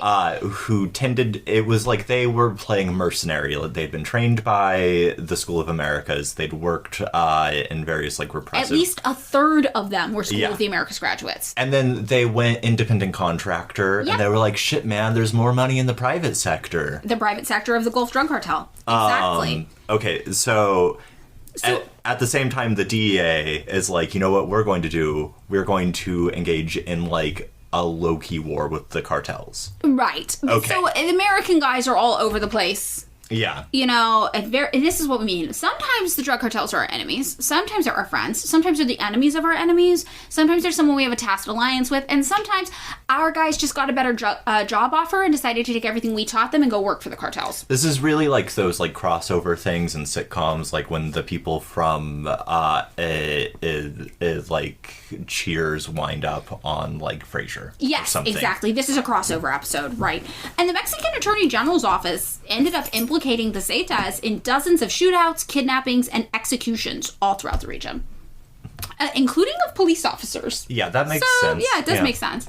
Another group that's necessary to talk about when it comes to Mexico is the Zapatistas. Yeah, I was actually talking with someone recently about, like, the Zapatistas as one of the sort of formative things for people our age in terms of, like, anti-globalist politics. Yeah, that's totally true. Do you want to give a summary of the Zapatistas and what they were all about for anybody who maybe is a little older or missed it? It was like a sort of indigenous rights movement that wasn't necessarily separatist so much as it was, like, independence-oriented, and they had some of the best PR, right? It was something where if you were a 14-year-old in Fresno, you thought it, like, you bought the t-shirt so you could support the Zapatistas. Yeah, totally. So on January 1st, 1994, the Zapatista Army of National Liberation, it was an indigenous armed organization, they declared war on the Mexican government.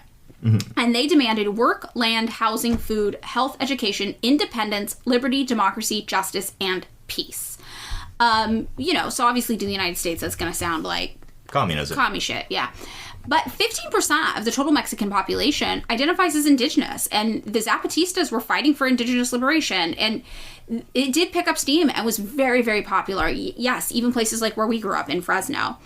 So the Zapatistas are comprised mostly of Chiapas' indigenous people, together with some non-indigenous political leadership, but they recognize themselves as an indigenous peasant movement, basically. And, you know, there are a lot of people who basically were fighting the Zapatistas, right? And they were all trained by the School of the Americas.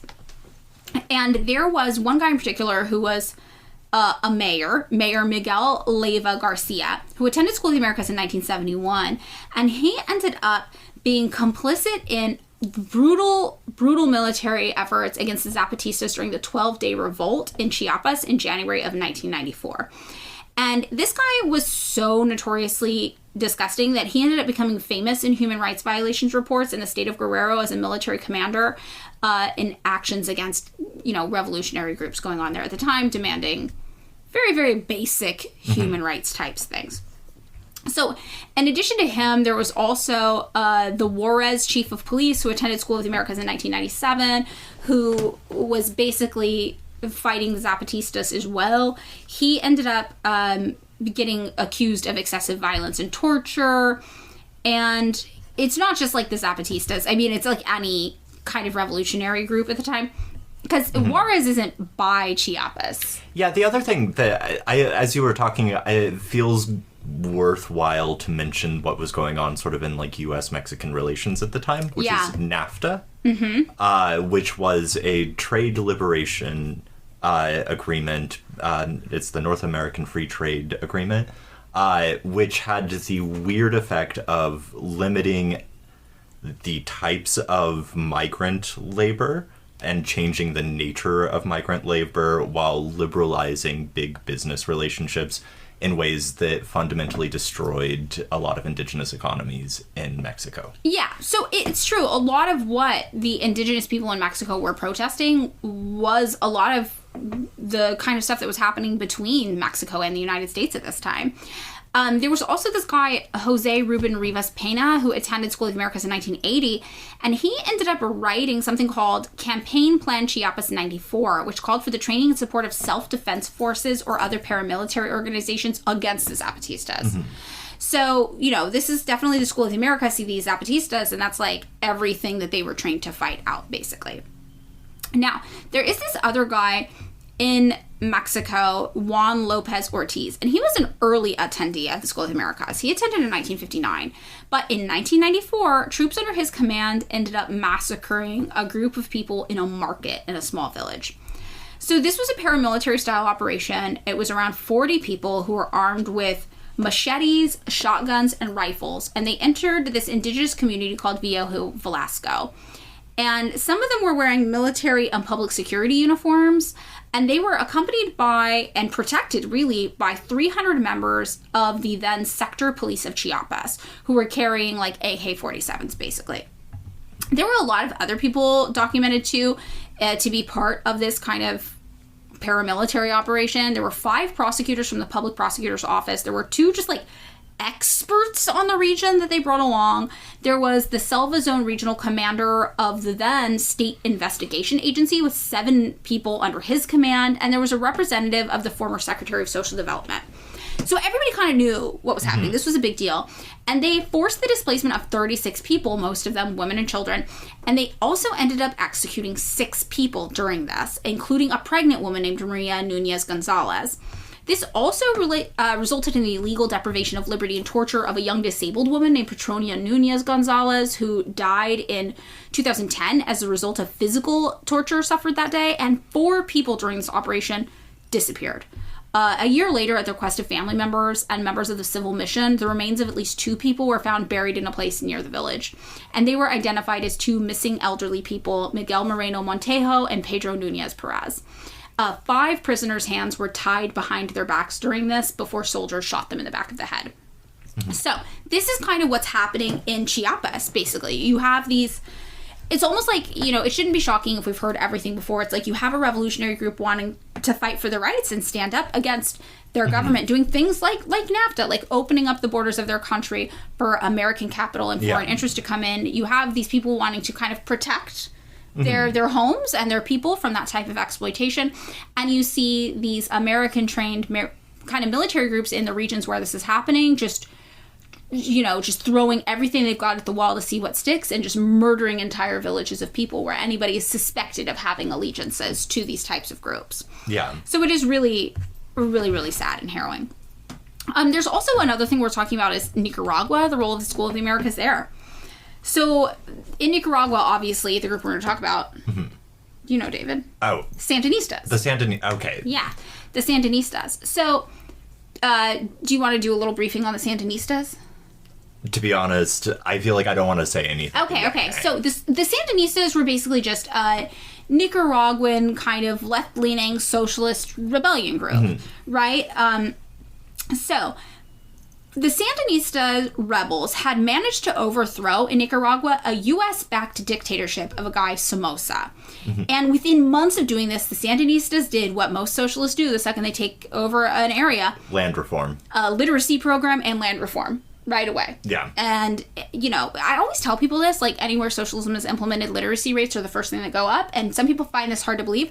But I always say, like, have you ever talked to a socialist or a communist? Of course literacy rates go up. The first thing they tell you is to do the reading. I mean,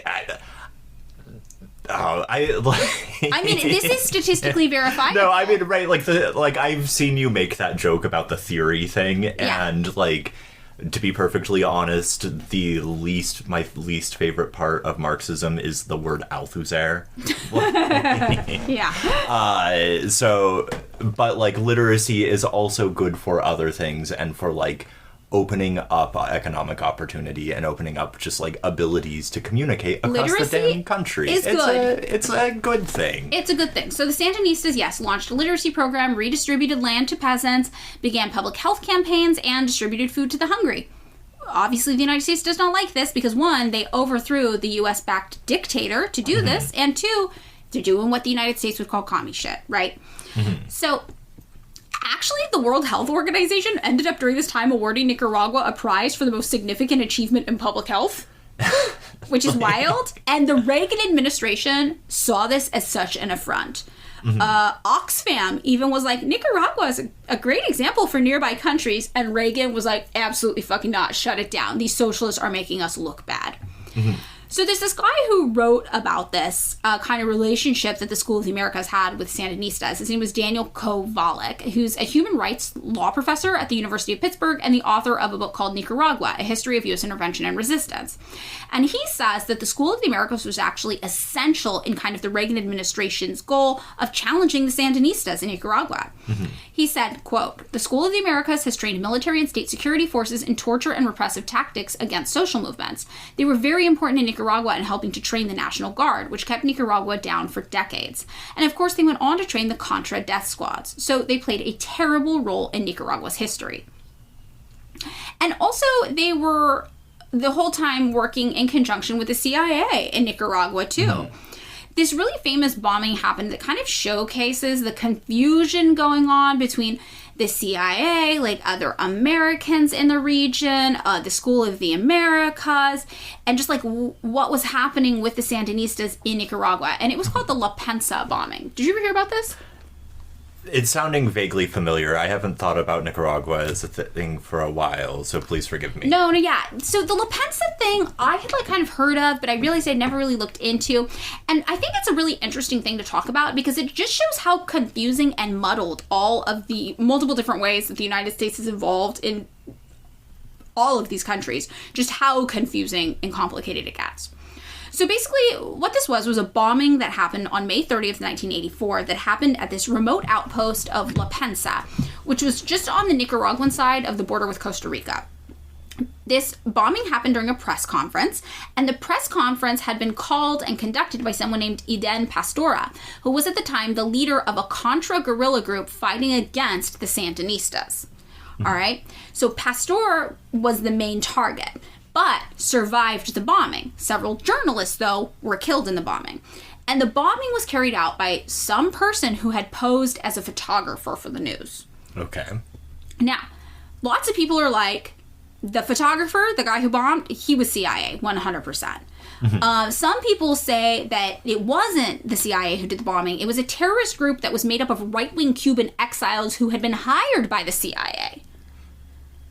I feel like this is splitting hairs. Okay. But wait, so then one Cuban-American businessman in Miami told someone in passing that it was actually his group that was responsible for the bombing. Okay. Yes, and then Pastor himself says a European intelligence agency said the CIA was the ones who did it. Right. I mean, this also, it's granting the CIA's storied relationship with right-wing paramilitary Cuban exile groups. Oh, yeah. The CIA's got their hands all over that. So they're one of the same. One of those things where it's like... Okay. But it gets a little weirder. The man posing as the photographer, the fake name was Per Anker Hansen. He was said by some people to be a Libyan hired by the CIA, not a Cuban. Okay. And then other sources say actually John Hull was the one who did it, who was an American, but he was kind of an American business guy playing both sides. He had been working with the CIA and working with drug traffickers. And the CIA had also been working with the Contras because the Contras were the enemy of the Sandinistas.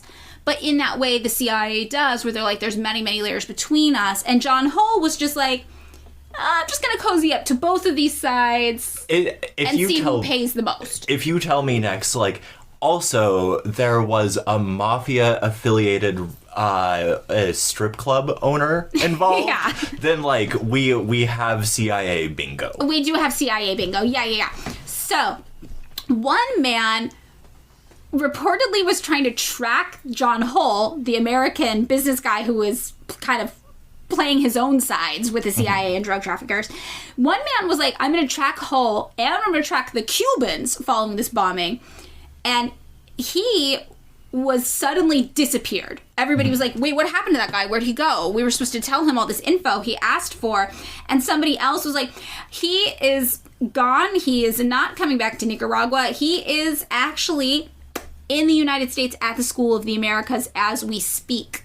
And they were like, he didn't plan on going there. And everyone's like, yeah, 24 hours. We got him just whisked away there with all normal procedures bypassed. It was a sort of student exchange program, I'm assuming, perfectly innocent. Yeah, yeah. And so you just, and this is kind of what you see. You just see this story and you're like, everything is messy and complicated and weird. You're like, what the fuck does the School of the Americas have to do with it? And like, what are the Cubans and the Libyans? And then this guy who's working with the drug traders, and he's just some American businessman. And then some other Cuban businessman. And you're just like, oh, this is a clusterfuck. And it's the one thing that, like, always comes to the front of my mind whenever I think about the Contras is Gary Webb. Yes, Gary Webb. Yeah, Gary Webb. Because the Contras were definitely involved in the production and sale of cocaine. Yes, and Gary Webb was able to trace cocaine as it entered the United States from the Contras who had been working closely with the CIA all the way to being distributed in predominantly black neighborhoods. And after he made this connection, his reputation was destroyed. Everyone said it was bad reporting, and he kind of, he still wrote a little bit later in his life, but ultimately he had a very, very tragic ending, and he was found dead with suspicious bullet wounds where people think you could not have had bullet wounds if they were self-inflicted, but it was marked as suicide. And to this day, right, like there was a movie that came out, I want to say in like 2009, 2015, somewhere around then that era. Yeah. Or whatever, and the Washington Post came out again, and they, like, when the movie was out, and they were like, just to remind you all, Gary Webb was stupid and bad. Yes. Right, like, because the allegation that he made in the Dark Alliance, his book, was essentially that the CIA not only knew but facilitated the distribution of crack cocaine into inner city neighborhoods in Los Angeles. Right, which we actually have seen more evidence come out in support of since then as well. But yeah, it's just this big, big mess. And when the man who was whisked away to the School of the Americas, when everybody's like, where did he go? People were like, don't tell anybody, but it's because we didn't really want anybody looking into the source of the bombing. So we just figured we'd get the guy with the info out of there and just do a little reprogramming on his brain to make sure he knows who he's working for.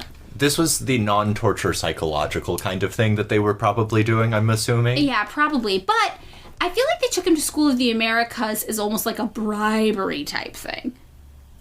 Like, you're in some real messy shit. I think you need us. So I'm assuming someone was like, you seem like you're in over your head. Yes. Yeah. Yeah, we're going to take you here. So, another place that we definitely have to talk about is Panama, where the School of the Americas actually started. Yeah, I have to imagine that, like, they were doing, like, field testing. Yeah, well, I think the most famous person to come out of School of the Americas is General Manuel Noriega. Yep. Yeah, and he was a 5-time School of the America graduate from 1965 to 1967, and he also was the military dictator of Panama from 1983 to 1989. While he was the military dictator there, he was on the CIA payroll, and he was also heavily involved in the drug trade. So this is what we mean. We're like, these guys are playing all the sides. He ended up getting tried in court for 8 separate counts of drug trafficking, racketeering, and money laundering in the early 90s, and he was also convicted of murder charges. So, the 1988 Senate Subcommittee on Terrorism, Narcotics, and International Operations concluded that, this is a quote, fork just knocked over my beverage, sorry, here's the quote. The saga of Panama's General Manuel Antonio Noriega represents one of the most serious foreign policy failures for the United States. Okay, so this is major. Noriega and Oliver North. Oh, yeah. Your favorite guy, the Project Democracy, National Endowment for Democracy, Iran-Contra guy himself. He was like logistics for everything bad that happened in, like, the Reagan administration. Exactly. They, together, also planned to secretly train Nicaraguan rebels in Panama in 1985. So very, very interesting. This story actually kind of was wild when it broke. It broke from Jose Blandon, who was a former top Noriega aide who ended up under 24-hour guard by the U.S. Marshals after serving witness in a federal drug and corruption investigation of Noriega. So Blandon told the Washington Post he was present at a 90-minute meeting between Oliver North and Noriega on a yacht in Panama in June of 1985. And he says that at that time, North requested arms training and intelligence assistance for the Contras. And Blandon said that he had prepared for Noriega's at the time a 2-page memo summarizing North's requests at the meeting. That's how he remembers them. And then Panama's secret Contra training began in July of 1985. And Blandon says he actually visited the training site himself, and it was called Jose Domingo Espinar Training Center. And the center is at the former U.S. Fort Gulick, which housed, yes, the U.S. Army's School of the Americas until it was given to Panama in 1984 under provisions of the Panama Canal Treaties. So, this is the whole messy way that this is all happening. In 1984, School of the Americas, was kicked out of Panama and relocated to Fort Benning near Columbus, Georgia. And according to internal CIA documents from 1983, they said the U.S. Embassy reports conflicting signals in the government statements about the retention of the U.S. Army School of the Americas in Panama beyond 1984. The announcement by Paredes last week that the school will revert to Panama next year subsequently was modified by the foreign minister and by Guard Chief of Staff Noriega. They've suggested independently that the school might be retained in exchange for an increase in Panama's sugar exports to the U.S. So this is 1983, before the school moved. So the CIA is like, we really want to keep the School of the Americas in Panama, but Panama's basically like extorting us. They're like, oh, you want to keep this school here? It'd be real nice if we could sell some more sugar to the United States. Right. So this is during like the Noriega era. So this is like, you taught me, Dad. I learned it from you. This is the beginning, because Noriega was the military dictator of Panama in 1983. So this is really during the transition time. At the time, Noriega is just called the Guard Chief of Staff. Okay. So he's not quite the leader yet.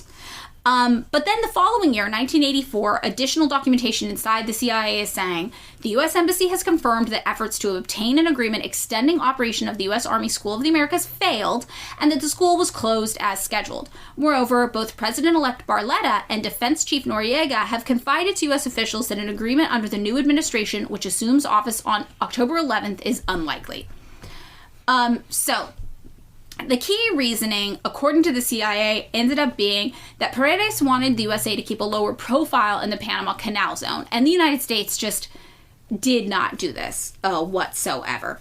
Mm-hmm. But, this is something the CIA was like, we can roll with this. They even, in their internal documents, they were like, okay, coming up events, we all have to prepare for the fact that in October, we're going to have to relocate the School of the Americas to the United States. So they at first weren't going to move it to the United States. Belize actually considered taking it. That has to be a real gnarly-ass conversation among, like, any South American country, which is like, do we want the coup school? Yeah, no, in our backyard? Like, is that, like, what we... But then you're like, well, it couldn't hurt to have the Americans on our side, I guess. But otherwise, they're going to coup us. Right, like, but it seems like granting the way the graduates of the School of the Americas work, which is, like... Yeah, like, it does, like, look, you did even the most, like, benign type of, like, social reform. You're out of here. It feel like, I have to imagine you're like, look, man, I don't really want to get in for that much trouble. Right. I mean, but I could see, if you're especially a small country like Belize, being like, well, at least we'd have them on our side, in our backyard. The USA also considered moving the School of the Americas to other places in the United States, like Puerto Rico or Florida, which would make sense, but didn't pan out. Yeah. So that is kind of like the big involvement, I think, basically with Panama is all the Noriega stuff, which is absolutely wild. Honestly, we could probably do a whole episode about Noriega. Yeah. Because Noriega is like so symbolic of what was happening in U.S. foreign policy at the time. Another place where there was some interesting stuff happening there was in Paraguay as well. In 1987 in Paraguay, there was a dictator, Alfredo Stroessner, who was kind of in control of the country. And he ruled the country as de facto one-party state under, a military dictatorship from August 15th of 1954 to February 3rd of 1989. Damn. A really, really long time. And his kind of rule was characterized by massive corruption, human rights abuses, systemic acts of violence against anybody who they decided was an enemy of the state. And I think this is really funny because this is how we hear people talk about, like, any communist country, this is what it's gonna be. But you're like, this is like, this is what an actual dictator is up to in Paraguay, who we'll soon find out was heavily involved with the United States. I'm assuming he was a graduate or some of his friends were graduates. Well, he more just, like, had... Okay, we'll get into it. We'll get into the details. Hold on. So, he also provided hospitality to a wide array of former Nazi leaders following World War II, including concentration camp exterminator Dr. Joseph Mengele. Mengele? Mengele, yeah. That's how you say it, yeah. No, that, I was actually just... I don't know why, but as I was falling asleep last night, I was watching a Discovery Channel old documentary about a town, I want to say in Argentina, that holds, like, an Oktoberfest. That makes sense. That then they were like, wait a minute, this random-ass town was where every Nazi fled in the late 40s. But I feel like Mengele is, like, one of the most famous Nazis you hear about for doing the most depraved, fucked up shit. He's one of the ones who got picked up by Mossad, right? Oh, I'm not sure, actually. I feel like he got picked up by Mossad. Yeah. Well, okay, so he ended up being, one of many Nazis that Stroessner gave basically, like, safe passing to. Like, come on in, move to Paraguay, it's gonna be awesome. Stroessner also routinely imprisoned, again, anybody who could be seen as a political opponent. But some of those people later said that they had endured unethical medical experimentation under Mengele's jurisdiction. Who was famous for, like, experimenting on concentration camp victims. And apparently he did the same thing under Stroessner in Paraguay. Yeah. Stroessner was notoriously involved in Operation Condor, right? He was a staunch anti-communist, so the United States loved him. So they were like, yeah, work with us in South America, all throughout Latin America. You're going to be our guy. And an internal CIA document eventually revealed concerns that Paraguay's ruling Colorado Party and Stroessner, though, were starting to grow kind of cold to the U.S. efforts. So Stroessner himself wasn't... Okay, well, we'll just get into the quote. The quote is interesting. And I think this is so fascinating because it's literally like the United States is basically saying, like, oh my God, what if they don't like us anymore? What if they don't like us? We need to make sure that the Nazi harborer loves us. I have to point out, he was Mengele, not picked up by Mossad. I just looked it up. He died of a heart attack in Brazil in the 80s. Wow. Okay. Or I'm sorry, 79. 79. Well, okay, so here's the quote about the CIA trying to figure out if Stroessner and still likes them, if Paraguay is still under U.S. influence. So they say, Paraguayan coolness towards the embassy continues to be registered, among other ways, in low attendance at official embassy functions. Only about half of those invited to the 4th of July festivities attended. Moreover, an embassy reception this month for the new chief of the Office of Defense Cooperation, Colonel John Stetzinger, was poorly attended despite the Paraguayan military's personal liking for the colonel, who knows many of them from his previous command at the School of the Americas in Panama. Okay, so what I'm hearing is that U.S. officials are like, nobody came to our birthday. Nobody came to our birthday party. Oh my God, we think they don't like us anymore. But what's interesting about this is they're like, they should like us because all of Stroessner's guys are School of the America guys, and John Stetzinger, whose birthday party it was, is a School of the Americas guy too. So this is the documentation how we know Stroessner's guys, many of them high up, are School of the Americas guys. Is that he's speculating on why he wasn't prom king. Right, but they're like, he should have been because we all went to School of the Americas together. Yeah. We were friends. We said, keep in touch, TTYL, in each other's yearbooks. Have a fabulous summer. What a long, strange journey it's been. Yes. Have fun murdering. Yeah. Yes, exactly. So they decided that since Paraguay and Stroessner were no longer, like, loving the United States, they're like, what would happen, do you think, if we broke up with him first? Okay. Publicly. Then we'll be the prom king. Right. We'll be popular. Like, yeah. Basically, if they're like, we're gonna cancel Alfredo Stroessner. So this is their plan. So they decide they're gonna use Paraguay as a test run for denouncing Latin American dictators. And, Stroessner's regime was well known for money laundering, contraband, drug dealing, sex offenses, human trafficking. So the U.S. officials decided to use Paraguay as a test case for this professed integration of the administration's human rights standards. So basically, they try to, in short, save face once the relationship has soured, and Reagan publicly denounces Stroessner as a human rights transgressor. Okay, so what's happening here is they're like, listen, I know because we were friends, we were tight, that, like, Stroessner... So fucked up. So fucked up. Yeah. Oh my god. And that's why we're no longer friends. Yes, because he's so fucked up. Not because he actually got mad at me first and I was really scared about what would happen if he didn't like me. Yes, so this is totally how the United States tried to save face, even though, again, Stroessner's guys were our guys, and we were trying to court this dude in interior CIA documents for, like, years. Now, Stroessner is not the only guy who had tacit ties to the School of the Americas. Remember, Stroessner, not a School of the Americas guy, but his guys, School of the Americas guys. There's also Roberto Noffelmacher. I'm sorry, I just have to point, like, Noffelmacher's too much in terms of the... in terms of the German thing. The Stroessner, like, I was like, that doesn't sound... Yeah, Noffelmacher's Spanish, real like... Real German. Yeah, so he attended School of the Americas in 1954, and he was accused of being the auteur moral of assassinations in Paraguay. The person who invented the idea to do a group of assassinations in Paraguay, kill a bunch of innocent people. He was the auteur? Is that what you're telling? Like, it's like he was the Picasso of torture. Basically, yes. So, on July 12th, 1996, peasant leaders Arsenio Vasquez and Mariano Diaz were murdered by employees of a firm owned by Noffelmacher.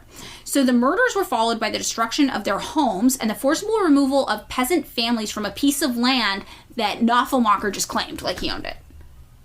Yeah, pretty wild, pretty bad. So the peasants ended up trying to sue Noffelmacher. They were like, we know you did the assassinations. And, this was in the 90s. So this is what a School of the Americas guy was up to in, Paraguay. This is later, obviously. This is 1980s is when Stroessner is kind of involved. And this is later. Because in 1987 is when that whole thing happened with Stroessner, where the United States was like, oh my god, he doesn't like us anymore. He doesn't like us anymore. Quick, pretend like we broke up with him first. Yeah. So 1990s is when Noffelmacher, School of the Americas guys, is just like, you know what I feel like? I feel like this land's mine. And I feel like I'm going to hire this private company to kill you all to take this land. Okay, I'm sorry. For anyone listening at home, Madeline. Yeah. Had you been saving up that knuckle crack for that specific moment? No. That was fucking amazing. Okay, I don't know if you guys can hear my knuckles cracking. I crack them a lot, though. I'm really sorry if you can. Another School of the Americas guy just running around Paraguay during this time is this guy Alejandro Freitas Davalos, who attended School of the Americas in 1956, and he ended up later being a member of military intelligence that participated with Operation Condor, which, again, we have a whole episode about if you keep hearing us say it, but you haven't listened to the episode. But Operation Condor resulted in at least 60,000 deaths, 30,000 missing persons, and 400,000 political prisoners throughout Latin America, and was U.S.-backed. The U.S. helped plan and orchestrate it, so this was one of our guys. Davalos was a part of that whole thing. We have just, 3 more countries we're just going to mention, a couple key players on, and it's not because these stories are particularly unique, but it's just to understand fully how all-encompassing this is. If you're just like, oh my god, more guys in more countries? Yes. And I really want you to feel how absolutely, it just never ends. And I want you guys to really process that with me while we're going through this. Not to be flip about it, but if the U.S. found a way to, force an anti-communist coup off the coast of Tierra del Fuego in Antarctica? Yeah. Among the penguins... They would. We would do that. And also just for you guys to remember, the United States has violated the sovereignty and sometimes the democracies of, basically every country on the planet. Unless your name is Canada, anything in the Western Hemisphere, we fucked with. Yeah, and not even the Western Hemisphere. I mean, this is just... when we say the United States is the single biggest threat to democracy, the biggest threat to peace, the biggest agitator on the planet, this is why we're saying this. And so, again, it's just like, I know it's a lot of like names of just some guy who did fucked up stuff, but like, I feel like it's almost like you need to be so burdened by the constant flow of just names of guys doing evil things because the United States told them to, until you feel that like devastating, like, okay, it's everywhere, it's ubiquitous, the United States is controlling the whole world this way. So, again, we're not going to do like big... We're just going to do a touch on something that happened in Peru, for example. We have two notable guys in Peru. We have Telmo Hurtado, who attended School of the Americas in 1981 and 1982. And he was later accused of perpetrating an August 14th, 1985 massacre of 69 women, men, and children in the village of Acamarca. He commanded the 4 military brigades that carried out these executions. He himself separated the children and the women of the village from the men so that his unit could rape them. Then he ordered that all the buildings be set on fire with the people forced into them so that they were burned alive. So, again, this is the kind of stuff the School of the Americas is teaching these guys to do. There's also somebody whose name I'm just like, oh God, his parents must have been so disappointed. His name is Vladimiro Lenin Montesinos Torres.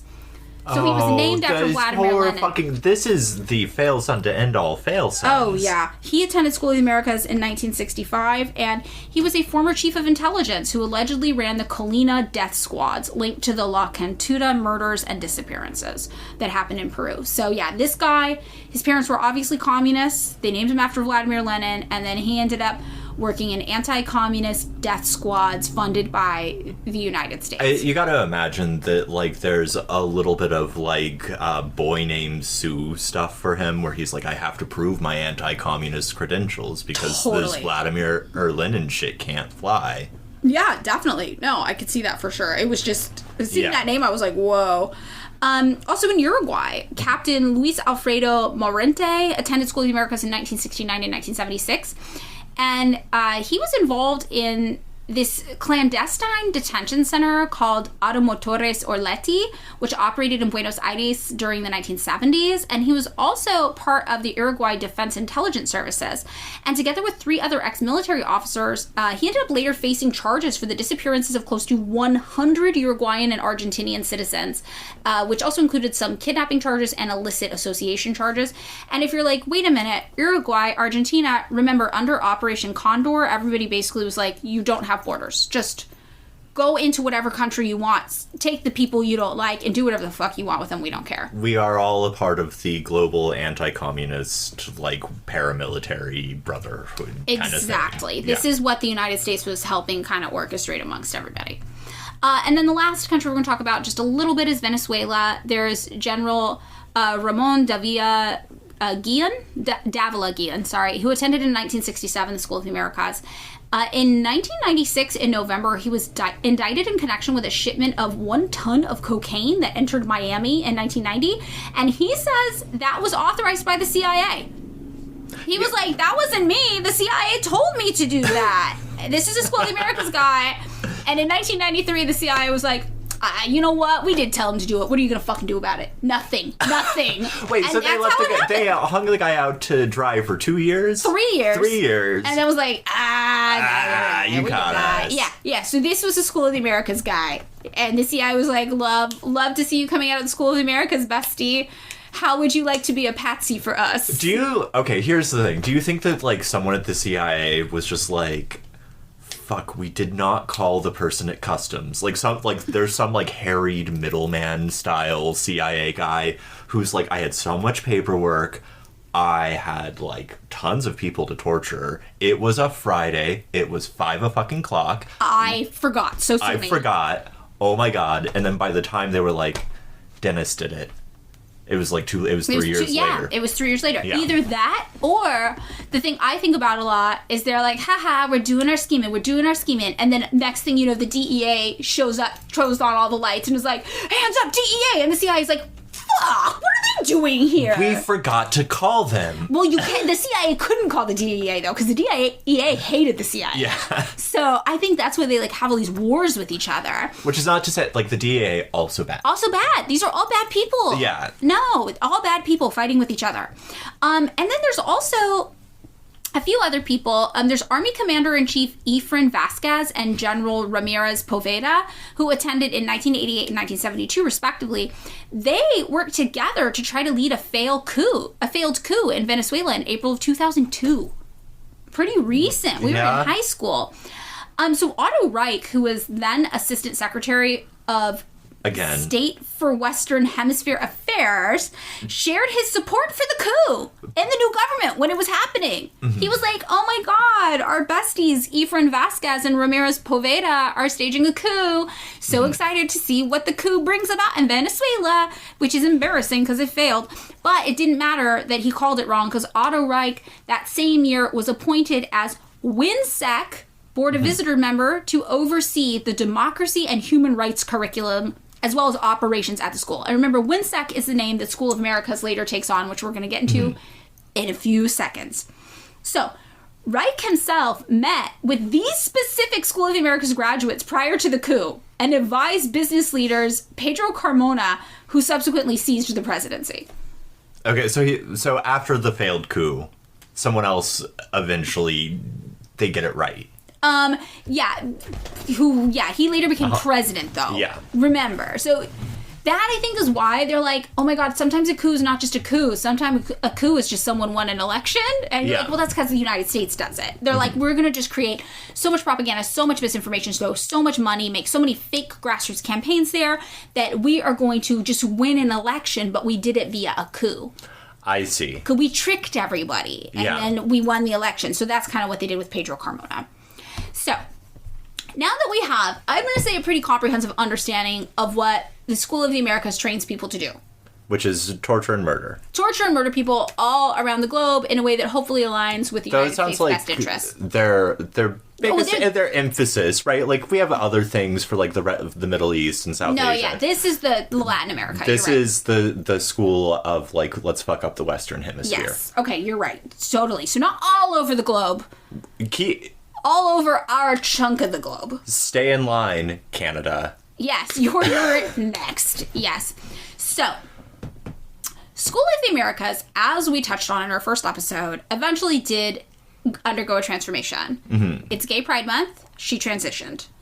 Did they go liberal? They did kind of go liberal. They became WHINSEC, right? This is the new name. So, what's interesting, though, is how this happened. In 1996, the Pentagon ended up releasing the School of the Americas training manuals. Mm-hmm. I'm pretty sure this came from a Freedom of Information Act request.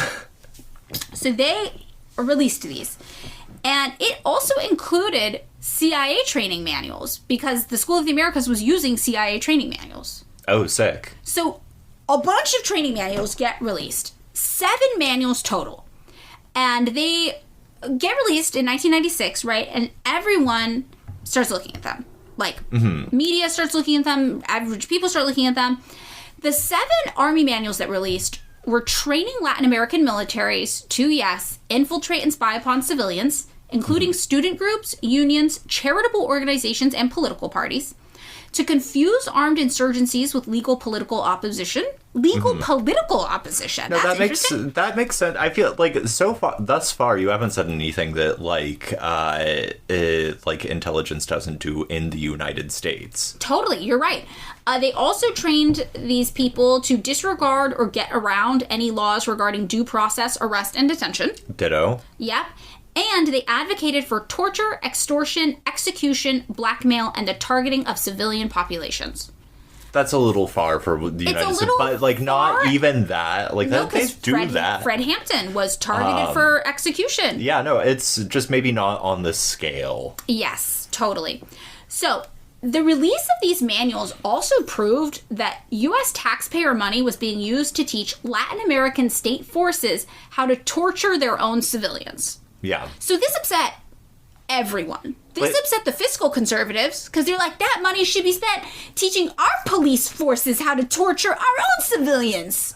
Or just, like, like, that money shouldn't exist. It should be in the hands of private capital. Right. That's Right, the like- right-wing position. And then the left-wing position is obviously like, what the fuck? Like, And you can't just... You can't just enter other countries and torture people to death because And people the have value. liberal position. And the liberal position was, oh my God, who could have guessed the CIA was training people how to do torture? Did you know? I had no idea. I thought they were just defending democracy. I'm so shocked. Don't fucking tell people this shit. That Right. seems like the baseline of, like... Right. The liberal position on this is very much like, oh, no, who could have known? Meanwhile, it's all people who knew. It's all people who know, yeah. So these training manuals revealed, like, a lot of really interesting things. I have some quotes that are interesting. Like, they said, they use the term CI, counterintelligence, a lot. So they said, the CI agent could cause the arrest of employees, informants, parents, imprison the employee, or give him a beating to coerce cooperation. That was one just casual line thrown in there. They're like, I don't know, if you can't get him to talk, what if you just you arrest his parents or beat his friend? Who was the guy who was like, listen, when the psychological torture didn't work, we just had to go back to, like, Yes. tried and true things. Exactly. I'm pretty Yeah. sure he was in Honduras. Yeah. Yeah. They also said another function of the CI agents is recommending CI targets for neutralizing. Remember we talked about this in the first episode? Yeah. Neutralizing is them saying they want to kill somebody. Or that, I think it was liquidizing, liquidating. Liquidate, yeah. Also neutralize. The CI targets can include personalities, installations, organizations, documents, and materials. The personality targets prove to be valuable sources of intelligence. Some examples of these targets are governmental officials, political leaders, and members of the infrastructure. So they're basically like, sometimes you're going to need to neutralize things, and sometimes those things you're neutralizing are people. But hey, don't worry, because if you got to neutralize a person, remember, sometimes they give you info first. Via torture. Yes, exactly. So on several occasions, these manuals used the words neutralization or neutralizing, commonly used at the time as a euphemism for execution, according to a Pentagon official who was later interviewed about this. They distributed these manuals to thousands of military officers, as we now know, from 11 South and Central American countries, many of whom we just talked about, where the U.S. military was, heavily involved in counterinsurgency there. So these manuals, it's also worth noting, were in Spanish. They were 7 Spanish language manuals, and they were drafted in 1987 by U.S. Army military intelligence officers in Panama.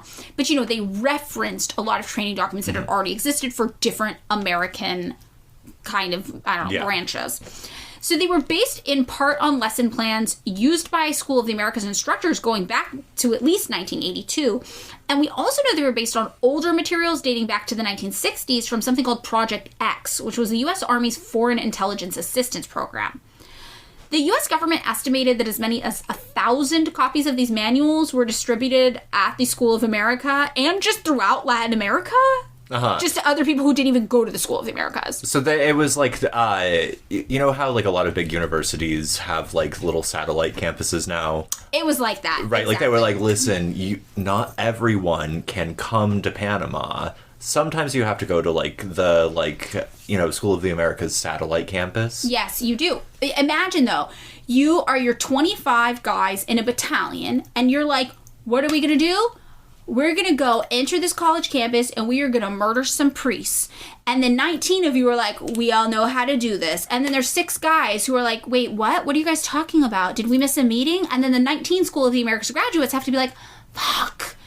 Keith and Greg and Benny and John and Jason and Alan don't know. We got to get them the manuals. Who's got the manuals from the classes? Let's pass them over. Those names rolled off your tongue real fucking fast. Yeah. Who the fuck is Benny? I don't know. And the Jets. I don't know. He's bad.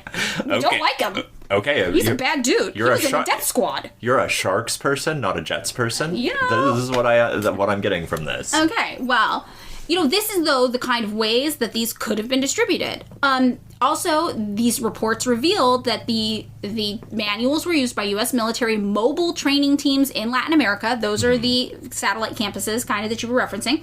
And were distributed both to students in these courses and to other Latin American intelligence schools in specifically Colombia, Ecuador, El Salvador, Guatemala, and Peru. So some of the guys who weren't even School of the Americas guys in these countries were still operating off of School of the Americas torture manuals. In 1989, the manuals we know were also used at the School of the Americas in military intelligence courses attended specifically by students from Bolivia, Colombia, Costa Rica, the Dominican Republic, which we didn't talk about, Ecuador, Guatemala, Honduras, Mexico, Peru, and Venezuela. The manuals also describe Tom Hayden, who was a human rights activist and the husband of Jane Fonda. I know a lot. You know a lot about him. This guy. He later went on to become a California senator. Yeah, he sold out the hardest of any of the New Left. Okay, well, at the time, he was not a sellout yet, because the manuals described him as, quote, one of the masters of terrorist planning in America. He had like a good, it's just he became one of those like very like centrist type Democrats by the like mid 80s. Yes. Yeah. Okay. But I just think it's wild that they were like, you need to get rid of all of these bad left-leaning commie types like Tom Hayden, moderate Democrat husband of Jane Fonda. Yeah, he was like he was like involved in like the 68 Democrat like DNC protests in Chicago. Right, he was that guy. So this is an interesting insight, though, into these manuals, because we see, as one of the Americans named, Tom Hayden, if he weren't American, say if he were Argentinian or Brazilian or Guatemalan, this would be the kind of guy that the School of the Americas would be like, go get that guy and just kill him. Yeah, which like him. He was SDS, right? Students for a Democratic Society. Mm-hmm. He was one of the, which was like, if you think about like the New Left in like the United States, you get your like Black Panthers or whatever, and then you get your like Jerry Rubins and whatever, the Abby Hoffman freak assholes. The yippies. Don't like Abby Hoffman. Okay, I like in any case, steal this book so you can hit him over the head with it. I think Abby Hoffman brought some whimsy. Yeah, okay. Whimsy that's needed. Have you ever known me to delight in whimsy? No, I can confidently say I've never known you to delight in whimsy, actually. That is true. SCS was the very, we're all kind of Ivy Leaguer types who are, we're gonna, they came out of, the, busing to the South kind of shit and all of that stuff, and, the Berkeley free speech movement. That so makes this sense. is... Right. So you know this kind of guy. So this is the kind of guy that would be too left-leaning to be allowed to live in South America, according to School of the Americas. In 2024, this would be someone in the DSA. Yes, this would be a DSA guy, for sure. So according to Latin America Working Group, perhaps the most persistent and nefarious aspect of the manuals is the lack of distinction between legitimate political and civil opposition and armed rebellion. The counterintelligence manual, for example, defines a potential counterintelligence targets local or national political party teams or parties that have goals, beliefs, or ideologies contrary or in opposition to the national government, or teams or hostile organizations whose objective is to create dissension or cause restlessness among the civilian population in the areas of operations. So this manual recommends that the Army create a blacklist of persons whose capture and detention are of foremost importance to the armed forces, which should include not only enemy agents, but also subversive persons, political leaders known or suspected as hostile towards the armed forces or the political interests of the national government, and collaborators and sympathizers of the enemy, known or suspect. So they're basically just like, if you find anybody who seems like they're not 100% fucking with what the United States wants to accomplish in your country, if you even think they might not be, that's who you want to go after. Right, which, so you'd use the metaphor of, it's not even just the tall flowers that get cut down, it's, all the little flowers to make sure that no flowers get tall. Right. Right. And I have to imagine, there's no downside for these assholes to just kill a bunch of people. Whereas, what's gonna happen? Right. No, it's a very militaristically strategic move. They have no... I mean, look, all of these people who work in security enforcements of any kind for the U.S. government at any level, they're all morally bankrupt degenerates. Yeah. At every level, from your local cop all the way up to your State Department guy and all the branches that happen off of that in between. your School of the Americas shit, your CIA shit, they're all morally Your bankrupt. NED shit. Yeah, your National Endowment for Democracy shit, and all the way down to the people who write for these propaganda rags that are sponsored by the NED, who don't care that the bullshit they spew might get innocent people killed. Like, it's just such a pure form of violence, but that isn't even considered, it seems like, most of the time. It's so casual, the violence. So... the Latin American Working Group also goes on to say, throughout the manuals, refugees and displaced persons are highlighted as possible subversives who should be monitored. Literally refugees. Universities are described as breeding grounds for terrorists, and priests and nuns are identified as having been involved in terrorist organizations. The militaries are advised to infiltrate youth groups, student groups, labor unions, political parties, and community organizations. Even electoral activity is suspect. The insurgents, quote, can resort to subverting the government by means of elections in which the insurgents cause the replacement of an unfriendly government official to one favorable to their cause. Insurgent activity can include funding campaigns or participating in political races. One of the most pernicious passages, according to Latin American Working Group, in combat intelligence lists various indicators of guerrilla presence. Indicators of imminent attack by guerrillas include demonstrations by minority groups, civilians, including children who don't want to associate with U.S. troops or with their own country's troops, celebration of national or religious festivals, or the presence of strangers. So any of those things, they'd be like, you see somebody you've never seen before? Yeah, that could be an indicator of a guerrilla presence. Oh, Kill him. Yeah, you have people doing religious festivals? That could be an indicator of a guerrilla presence. Okay, you called them morally degenerates, and, like, there's a point at which, like, it's so antisocial to just be like, what, you don't recognize them? Kill them. Death. Right? Like, that is, like, the, like, least, just, like, on, like, a psychological level, so malformed. Yeah. Oh no. And this is like, when you understand that this is how our government operates, we're like, oh, this is what we do when we send our armies to other countries. These are the same training manuals they learn from. Yeah, this is what they hear. So like you hear this, and it's like all of the policies of the U.S. government start to make more sense. So also other things too. It's like, oh, if children don't want to associate with the U.S. military. I'd kill them. Kill them. That's a guerrilla. That's a guerrilla combatant now. That child who wasn't stoked to maybe go be in a photo op with a U.S. troop. I know you were a shy kid. Yes. Right? I was definitely, like, every shy kid in South America, like... basically could have been murdered by the U.S. government. Yeah, totally. The manuals also said indicators of control by guerrillas over a certain civilian population include the refusal to provide intelligence to government forces or the construction of new houses. Literally. If somebody builds new houses, then it's like, oh, evil, take them out. So they're like, oh, it looks like Bob put an ADU on his property. Yep. Get him the fuck out of here. Indications that insurgents are conducting psychological operations include accusations of government corruption, circulating petitions, your favorite, David, attempts to discredit the government or armed forces, calling government leaders U.S. puppets, very specific, urging youth to avoid the draft, demonstrations or strikes, or accusations of police or army brutality, this is real convenient. They're like, anybody who accuses us of being too fucked up to them probably deserved it. This is why I prefer to call the leaders of client states of the United States marionettes. Instead of puppet. That's marionettes. Smart. Marionettes. Yeah. Thus, any expression of criticism of the government, armed forces, or U.S. troops, or any other expression of popular discontent is cited as a possible indicator of guerrilla activity. This is, again, we're still quoting from the Latin American Working Group.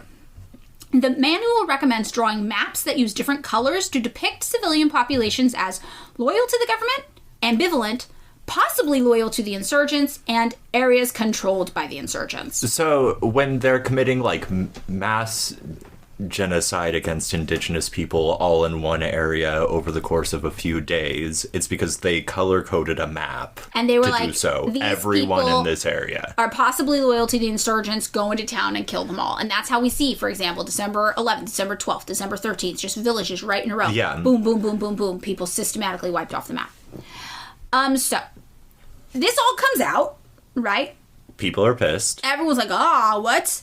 The Pentagon releases a press release. And they're like, okay, We did have a 1991 and 1992 investigation into the manuals. And we concluded that there were maybe 24 short passages in some of the manuals that had material in them that maybe would not be consistent with U.S. policy. Nice way of saying illegal. They're like, we did find just like a few, just like 24 passages that were really small that may have said illegal things. We knew that back in 1991 and 1992. So the fact that you and your public are seeing this all in 1996, you're so late to the point. It's no big deal. We already fixed it. We already fixed it. Don't worry about it. This was an editing problem, really. Like, the copy editor already got to it. Like, you got to understand, these things go through rounds of editing. Right. And it's just the fact that it was used for 50 years and a lot of people died. That's... We can't... What do you want us to do? What do you want from us? That's history. You want us to go back in time? Do I look like a time traveler? Come on. So... On January 24th, 1997, this is like early the next year, 2 additional manuals get declassified in response to a Freedom of Information Act request filed by the Baltimore Sun in 1994. So it took a few years. Yeah. And they're like, oh, shit, now we have to release these 2. So the first, called Human Resource Exploitation Training Manual, 1983, was used in at least 7 U.S. training courses conducted in Latin American countries, including Honduras, between 1982 and 1987. And that's according to a June 1988 memo that was inside of the manual. The 1983 manual originally surfaced in response to a congressional hearing in June 1988, which was prompted by allegations by the New York Times that the United States had taught Honduran military officials how to use torture. So this is back in 1988. Journalists are like, hey, we have information that the United States is training these people who are doing death squad shit all throughout Latin America. What's up? So then, Freedom of Information Acts get, if this is like years and years, this is almost 10 years later from that point that these documents get released. Now, the second manual was QBARC, which I thought we should do a bonus episode all about. QBARC, Counterintelligence Interrogation. It was dated July 1963, and it's a source of much of the material that later was also found in a manual titled Human Resource Exploitation. QBARC, it's worth noting, is the code name the CIA gave itself at the time. Yeah. And so they have I don't know, just the QBARC thing is interesting. It'd be interesting for like a bonus episode to just go into, but it's not enough for a full episode. That's why we haven't done it yet. So these CIA materials were considered the worst. There were some Army manuals that got in there, but the CIA ones, everyone was like, by far, the QBARC one is the worst one that came out. There's an entire chapter devoted just to what they called coercive techniques. It recommended arresting suspects early in the morning by surprise, blindfolding them and stripping them naked to take them to prisons. Suspects also, it said, should be held incommunicado, should be deprived of any normal routine with eating or sleeping while they're being held. Interrogation rooms were supposed to be windowless, soundproof, dark, and without toilets. They described coercive techniques to be used to, quote, induce psychological regression in the subject by bringing a superior outside force to bear on his will to resist. So, what this might look like, the superior outside force to bear on his will to resist, could be prolonged exertion, extreme temperature, extreme heat, extreme cold, extreme moisture, water, some of the water things we heard people who were detained had to endure, prolonged constraint, like, remember the one woman who was forced to stand up? Deprivation of food or sleep, disrupting routines, solitary confinement, threats of pain, and deprivation of sensory stimuli, as well as also hypnosis. This is real CIA shit, or the use of drugs. This is bad. Like, the CIA had, like, an extended period of, like, I'm going to call it their psychedelic period. This is the CIA psychedelic period. Remember, this is from July 1963. Yeah, okay, so this is exactly, they really pioneered the Sgt. Pepper's Lonely Hearts Club intelligence organization. Yes, exactly. But these are still being used. These 1963 CIA documents, and I'm sorry, I doubt the 2024 CIA documents are any better than this. They probably just don't have a section about using psychedelic drugs or hypnosis. Maybe they do. No, I mean, I don't know. Also, the CIA has been on, like, a real tear of, like, they've been it feels like lately they've been doing the shoot and cry thing. Oh, you think so? Like, the vibe you get is, like, woe is me, we're, like, liberal homeland types. That makes sense, yeah. I could see that for sure. So, this all comes out 1996, and then more in 1997, and public pressure starts mounting. People are demanding that we close the School of the Americas. And they were like, it's time for a rebrand.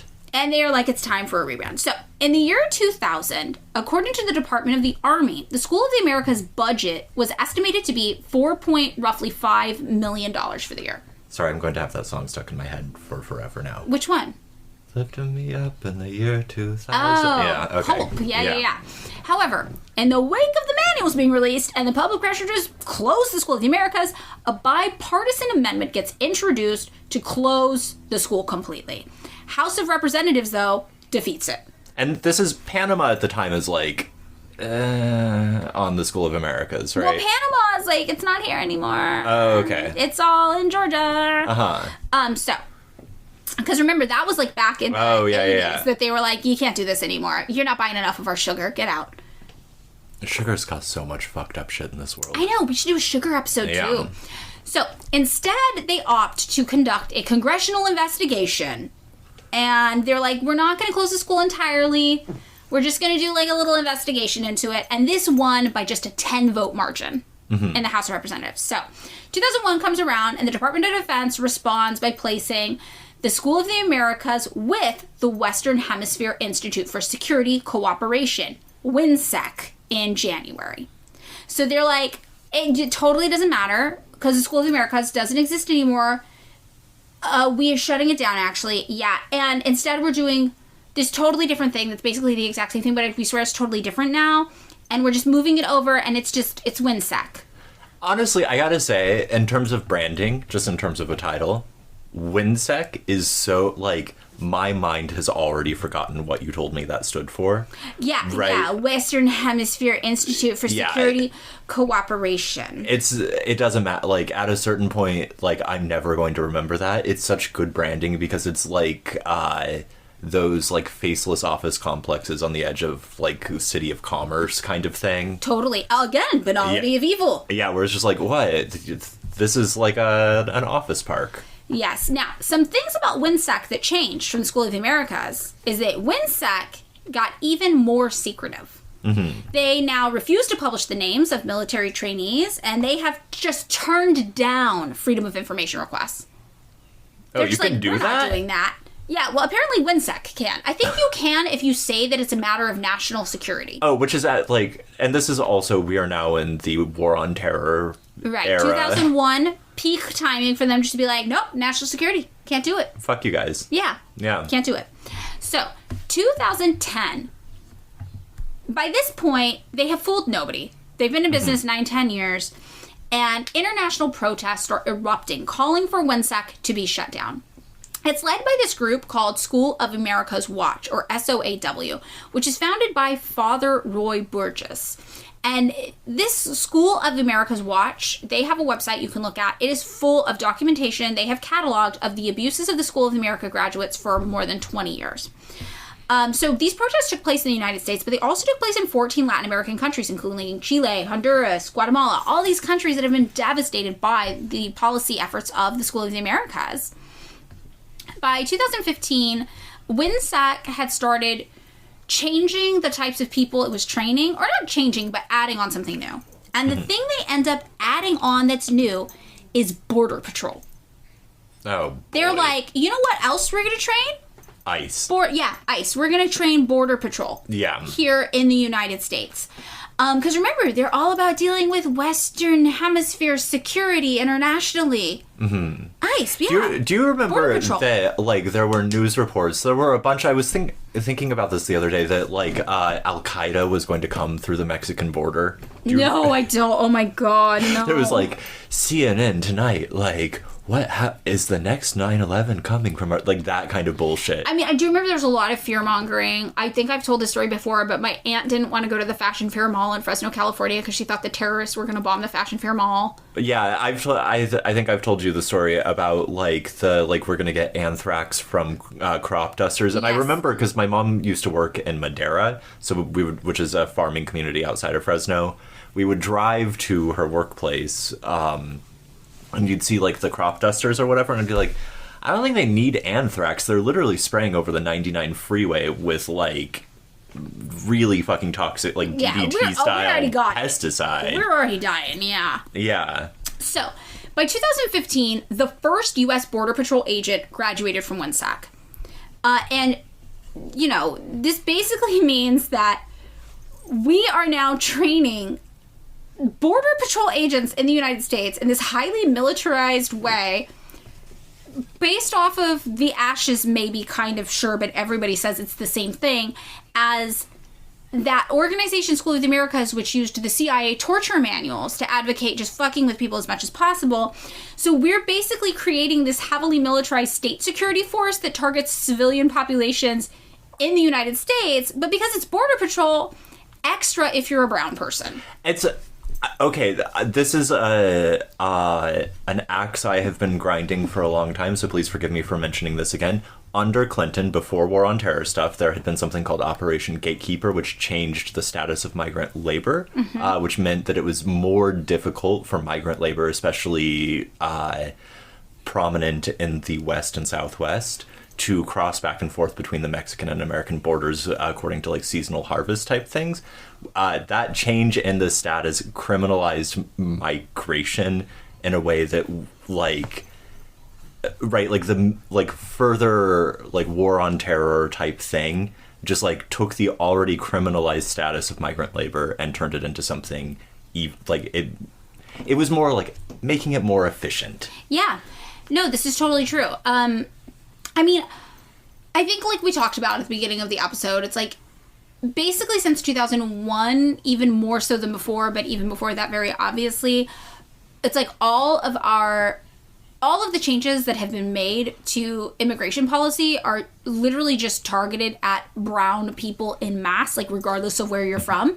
And it is interesting that we managed to get the immigration. Well, okay, so also we have the immigration kind of hysteria from the South coming up north, from Mexico, from Latin America. At the same time, they were passing all of these things to try to control how immigrants enter the United States, even post 9/11, because we're oh my God, there were people from other countries. But one of the things we don't talk about is how so many people from Latin America were forced to flee north because the United States had completely destabilized their countries. Yeah. So it's all of this is happening. The timing of it lining up with 9/11 is almost like a perfect storm. But even if 9/11 had not happened, we would have seen the United States cracking down probably on immigrants from Latin America, because throughout the 80s, the United States completely destroyed Latin American countries with our foreign policy. No, there's a really great book called City of Slums, but there's a really significant passage, and the reason I want to talk about or I think it's important to mention the change in the ways in which borders and migration status happened is that I can't remember the name of it, but there's some town in Mexico or in Texas, and a couple tourists from this town who are U.S. citizens who had friendly relationships with the migrant laborers in their community went to Mexico, and they're holy shit, you guys all have you guys are have nice ass houses here because you're migrant labor. This is pre-gatekeeper, where it's oh, they do seasonal labor, and then they go back to a whole community, and the whole fucking town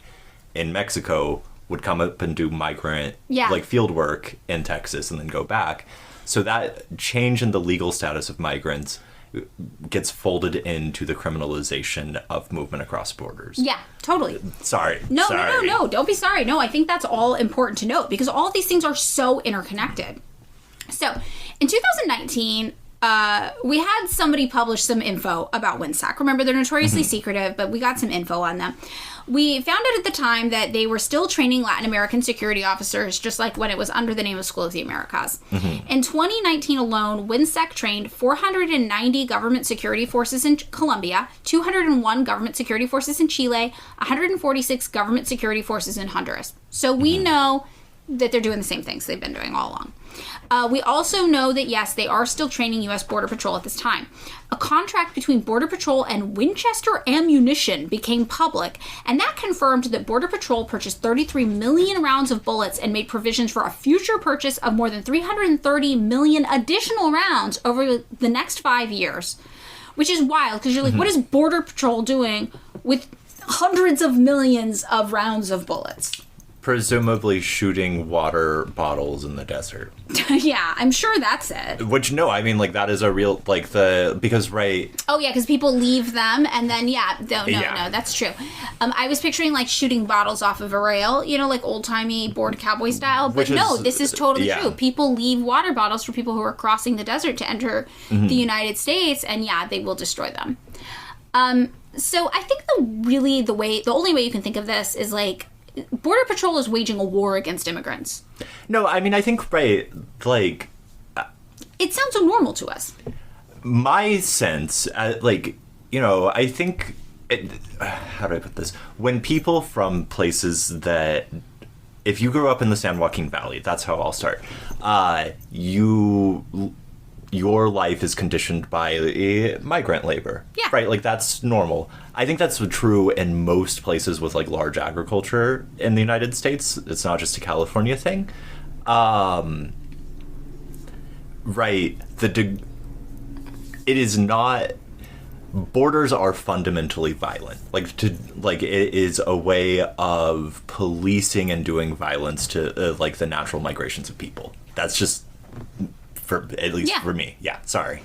No, I think that's not controversial. I think that is very, very true. And I feel like to think about the idea of the Border Patrol waging war against immigrants and think about what it means to have Border Patrol being trained in the same facility that trains governments how to repress Latin American civilians, and then we're training our own government now how to repress mostly Latin American civilians who are entering through Latin America up northward. I think it's just really important to think of this as one effort, and the effort is just to police, control, suppress, and repress brown bodies in Latin America. One of the things that, like, in several cases, I think Honduras was one, Colombia was another, Mexico with the Zapatistas also one, is the convergence of that with indigeneity. Yes. Right? As, like... Targeting specifically indigenous people there who are fighting to defend their land from exploitation. Yeah. You know, you didn't talk about Brazil, like, the, like, destruction of, like, indigenous communities in Brazil is, like, a huge thing. It just, right, like... you know, the stuff you've been talking about last week and today feels very continuous with, like, the efforts of colonialism and settler colonialism and violence against indigenous people. Yeah, it very much is. So from 2004 to 2019, nearly 100 people were killed by U.S. Border Patrol as the result of excessive force. Yeah. And that includes the cross-border killings of 15-year-old Sergio Adrian Hernandez Guerraca in 2010 and 16-year-old Jose Antonio Eleno Rodriguez in 2012. Both teenagers were on Mexican soil when they were shot at and killed by U.S. Border Patrol agents located on U.S. soil, literally shooting across the border to kill people. And not a single Border Patrol agent has ever been held legally accountable for that. In July of 2019, a video surfaced of ICE officers in Kansas City assaulting a man named Florencio Milan Vasquez in front of his children and girlfriend. They smashed his car window. They dragged him out to arrest him after claiming there was a warrant from his arrest, but they provided no evidence of this. In September of 2019, an immigrant man was shot by ICE agents in Nashville and had to be hospitalized. Like, you know, these are very far from the border also. Yeah. In September of 2019, an unredacted Immigration and Customs Enforcement report, ICE report, revealed that ICE agents would also begin training, at WHINSEC. So Border Patrol is different than ICE, but both work in border security, and then ICE in 2019 is when they started getting trained at WHINSEC too. So ICE also ended up contracting a New Mexico training system company called Strategic Operations for almost $1 million to build a realistic model of U.S. cities at Fort Benning, where the WHINSEC school is. So they did, like, a cop city. They built a cop city, basically, A training facility meant to simulate raids that ICE teams would carry out specifically in Chicago and Arizona. Like, build different model cities. Build this one that's a typical Chicago neighborhood. Build this one that's typical of, like, Tucson, Arizona, for example. Oh, so they're thinking, like, your old-style brownstone, like, urban of the 19th century style thing. For Chicago. For Chicago, and then your, like, ex-urban, like, suburban sprawl type place for Phoenix. Right, or Tucson, or maybe it's a trailer park or whatever. So this is already on top of existing replicas of buildings that are meant to imitate the kinds of places that ICE teams raid. So yeah, like you said, two-story brick residential buildings typical of Chicago, single-family kind of homes, like one one level, low style, Ranch typical style. of Arizona. Yeah, complete with set props that include furniture, clothing, and toys. You got to imagine be like the set designer. Like, right, like, the number of set designers I know where it's like, yeah, I just, like, go to the Goodwill and, like, buy couches and stuff, and that's, like, how I, like, do, right, like, having, like, being the ice set designer. Yeah, well, and knowing it's like you're putting toys in there to dehumanize children and desensitize these agents from the presence of children. Because imagine you practice somewhere and you'd been dehumanized. You're just like, it's just a drill. It's just a drill. I go through the motions every day. It's just a drill. It's just a drill. And then you walk in somewhere and you're like, oh, that's a children's toy. And then it like hits you that these are human beings. It's like, well, no, it's very intentional. You put toys in there. So you're like, no, the children are dehumanized too. It's just a drill. It's just a drill. It's just a drill. So today, WHINSEC has already trained more than 24,000 students from 36 countries since its rebranding, and it continues to instruct between 1,200 and 1,900 personnel annually. And they're in, what, Columbus, Georgia, you said? They're in Georgia, Fort Benning. So the WHINSEC website also is interesting, and I think that I want to sum this up. This is just like a good example to spot American propaganda, right? So the way WHINSEC talks about itself versus the things we know that it has done under its current name or under the name School of the Americas, right? So when they talk about themselves, they say that they are supporting democratic governments, ethics, and human rights. Okay? So this is important to note. This is how they talk about themselves. So you can see a government agency and be like, that sounds so harmless. They're supporting democratic governments, ethics, and human rights. No, they are literally training people to overthrow democratically elected leaders and do unethical things and violate human rights, very often with international courts confirming this. What is the purpose of WHINSEC? They say their purpose is to strengthen the peace and security of the continent. And that, I do believe, in that Kissinger way. Yeah. Where the peace and security of the continent is best kept by just allowing the United States to remain the superpower in control of everything and don't fuck with us or get in our way while we do what we want. That is literally the security that they are fighting for. No, I was telling someone the other day, I was like, Kissinger, obviously an evil man, but one of the things that he, like, was really nice about him is that he'd never put, like, an ideological cover on what he was about. Like, or he never, like, tried to, like, gussy it up. Yeah. Right. And it feels like a lot of the sort of WHINSEC School of the Americas stuff is about trying to gussy it up. Right. And he was very just like, no, this logistically makes sense for us, so this is how we're going to do it. Yeah. I mean, WHINSEC also says that one of their goals is to promote representative democracy. And it's like, this is just like the tale as old as time. Whenever the United States says that they're going to promote or spread democracy, what they really mean is they are going to kill a bunch of people and make sure that capitalism is the only system that's allowed to flourish there. And as it has to be a form of capitalism that benefits Western American interests. So they also do admit today that 1/3 to 2/5 of the faculty comes from other nations. And remember the types of people who were guest speakers at School of the Americas? It was like alumni. Yeah, it was alumni who had committed like genocides. Yeah, so those are, when we talk about the faculty coming from other nations, that's what we're talking about. And to this day, WHINSEC's training materials are largely written, in Spanish, because we are targeting still people who will be dictatorial forces for American power in Latin America. In fiscal year 2017, WHINSEC's annual budget was around $11 million. And that, a majority of which was funded by American taxpayers. Yeah. So we're paying for murder. We're paying for murder. We're always paying for murder. It's just new and horrifying ways to learn that we are paying for murder. And that's pretty much what I got about WHINSEC and the School of the Americas. And I think it's like interesting when you start seeing how the United States brands its actions around the globe. You just start seeing like through all of the bullshit, and you hear these like phrases thrown out a lot that are super convenient, like democracy, like we're spreading democracy, we're encouraging democracy, or like human rights, we're worried about human rights, we want to make sure the humans have rights, but then the people doing this are literally violating so many people's human rights. Like one of the more shocking things when we talk about kind of like the propaganda of verbiage and how things work and how these types of things interact with each other is like Human Rights Watch, for example. Yeah. Like Human Rights Watch, many people think it's like a very independent kind of reputable organization. And then you dig into it and you're like, well, why is this supposedly independent, reputable organization only citing CIA or NED funded propaganda rags? Yeah. Like, what's up with that if it's so independent? You know, so you really get tapped into these phrases that the United States uses just as branding. Yeah, I mean, my tendency, right, I don't come from a sort of like liberal type thing. Like, I didn't come to communism that direction. I think a lot of people do. Is like to always see rights as like a contested and constructed thing as opposed to something natural. And I think, right, like the second you have that, where it's like, what constitutes a right, what doesn't constitute a right, is something that is like politically contested always. Yeah. Right? If you have that, it's like a little easier to be like human rights, but they don't actually specify. Right. Which humans' rights. Like, yeah. or like which rights. Yeah. Like what rights, what are they doing to defend those rights?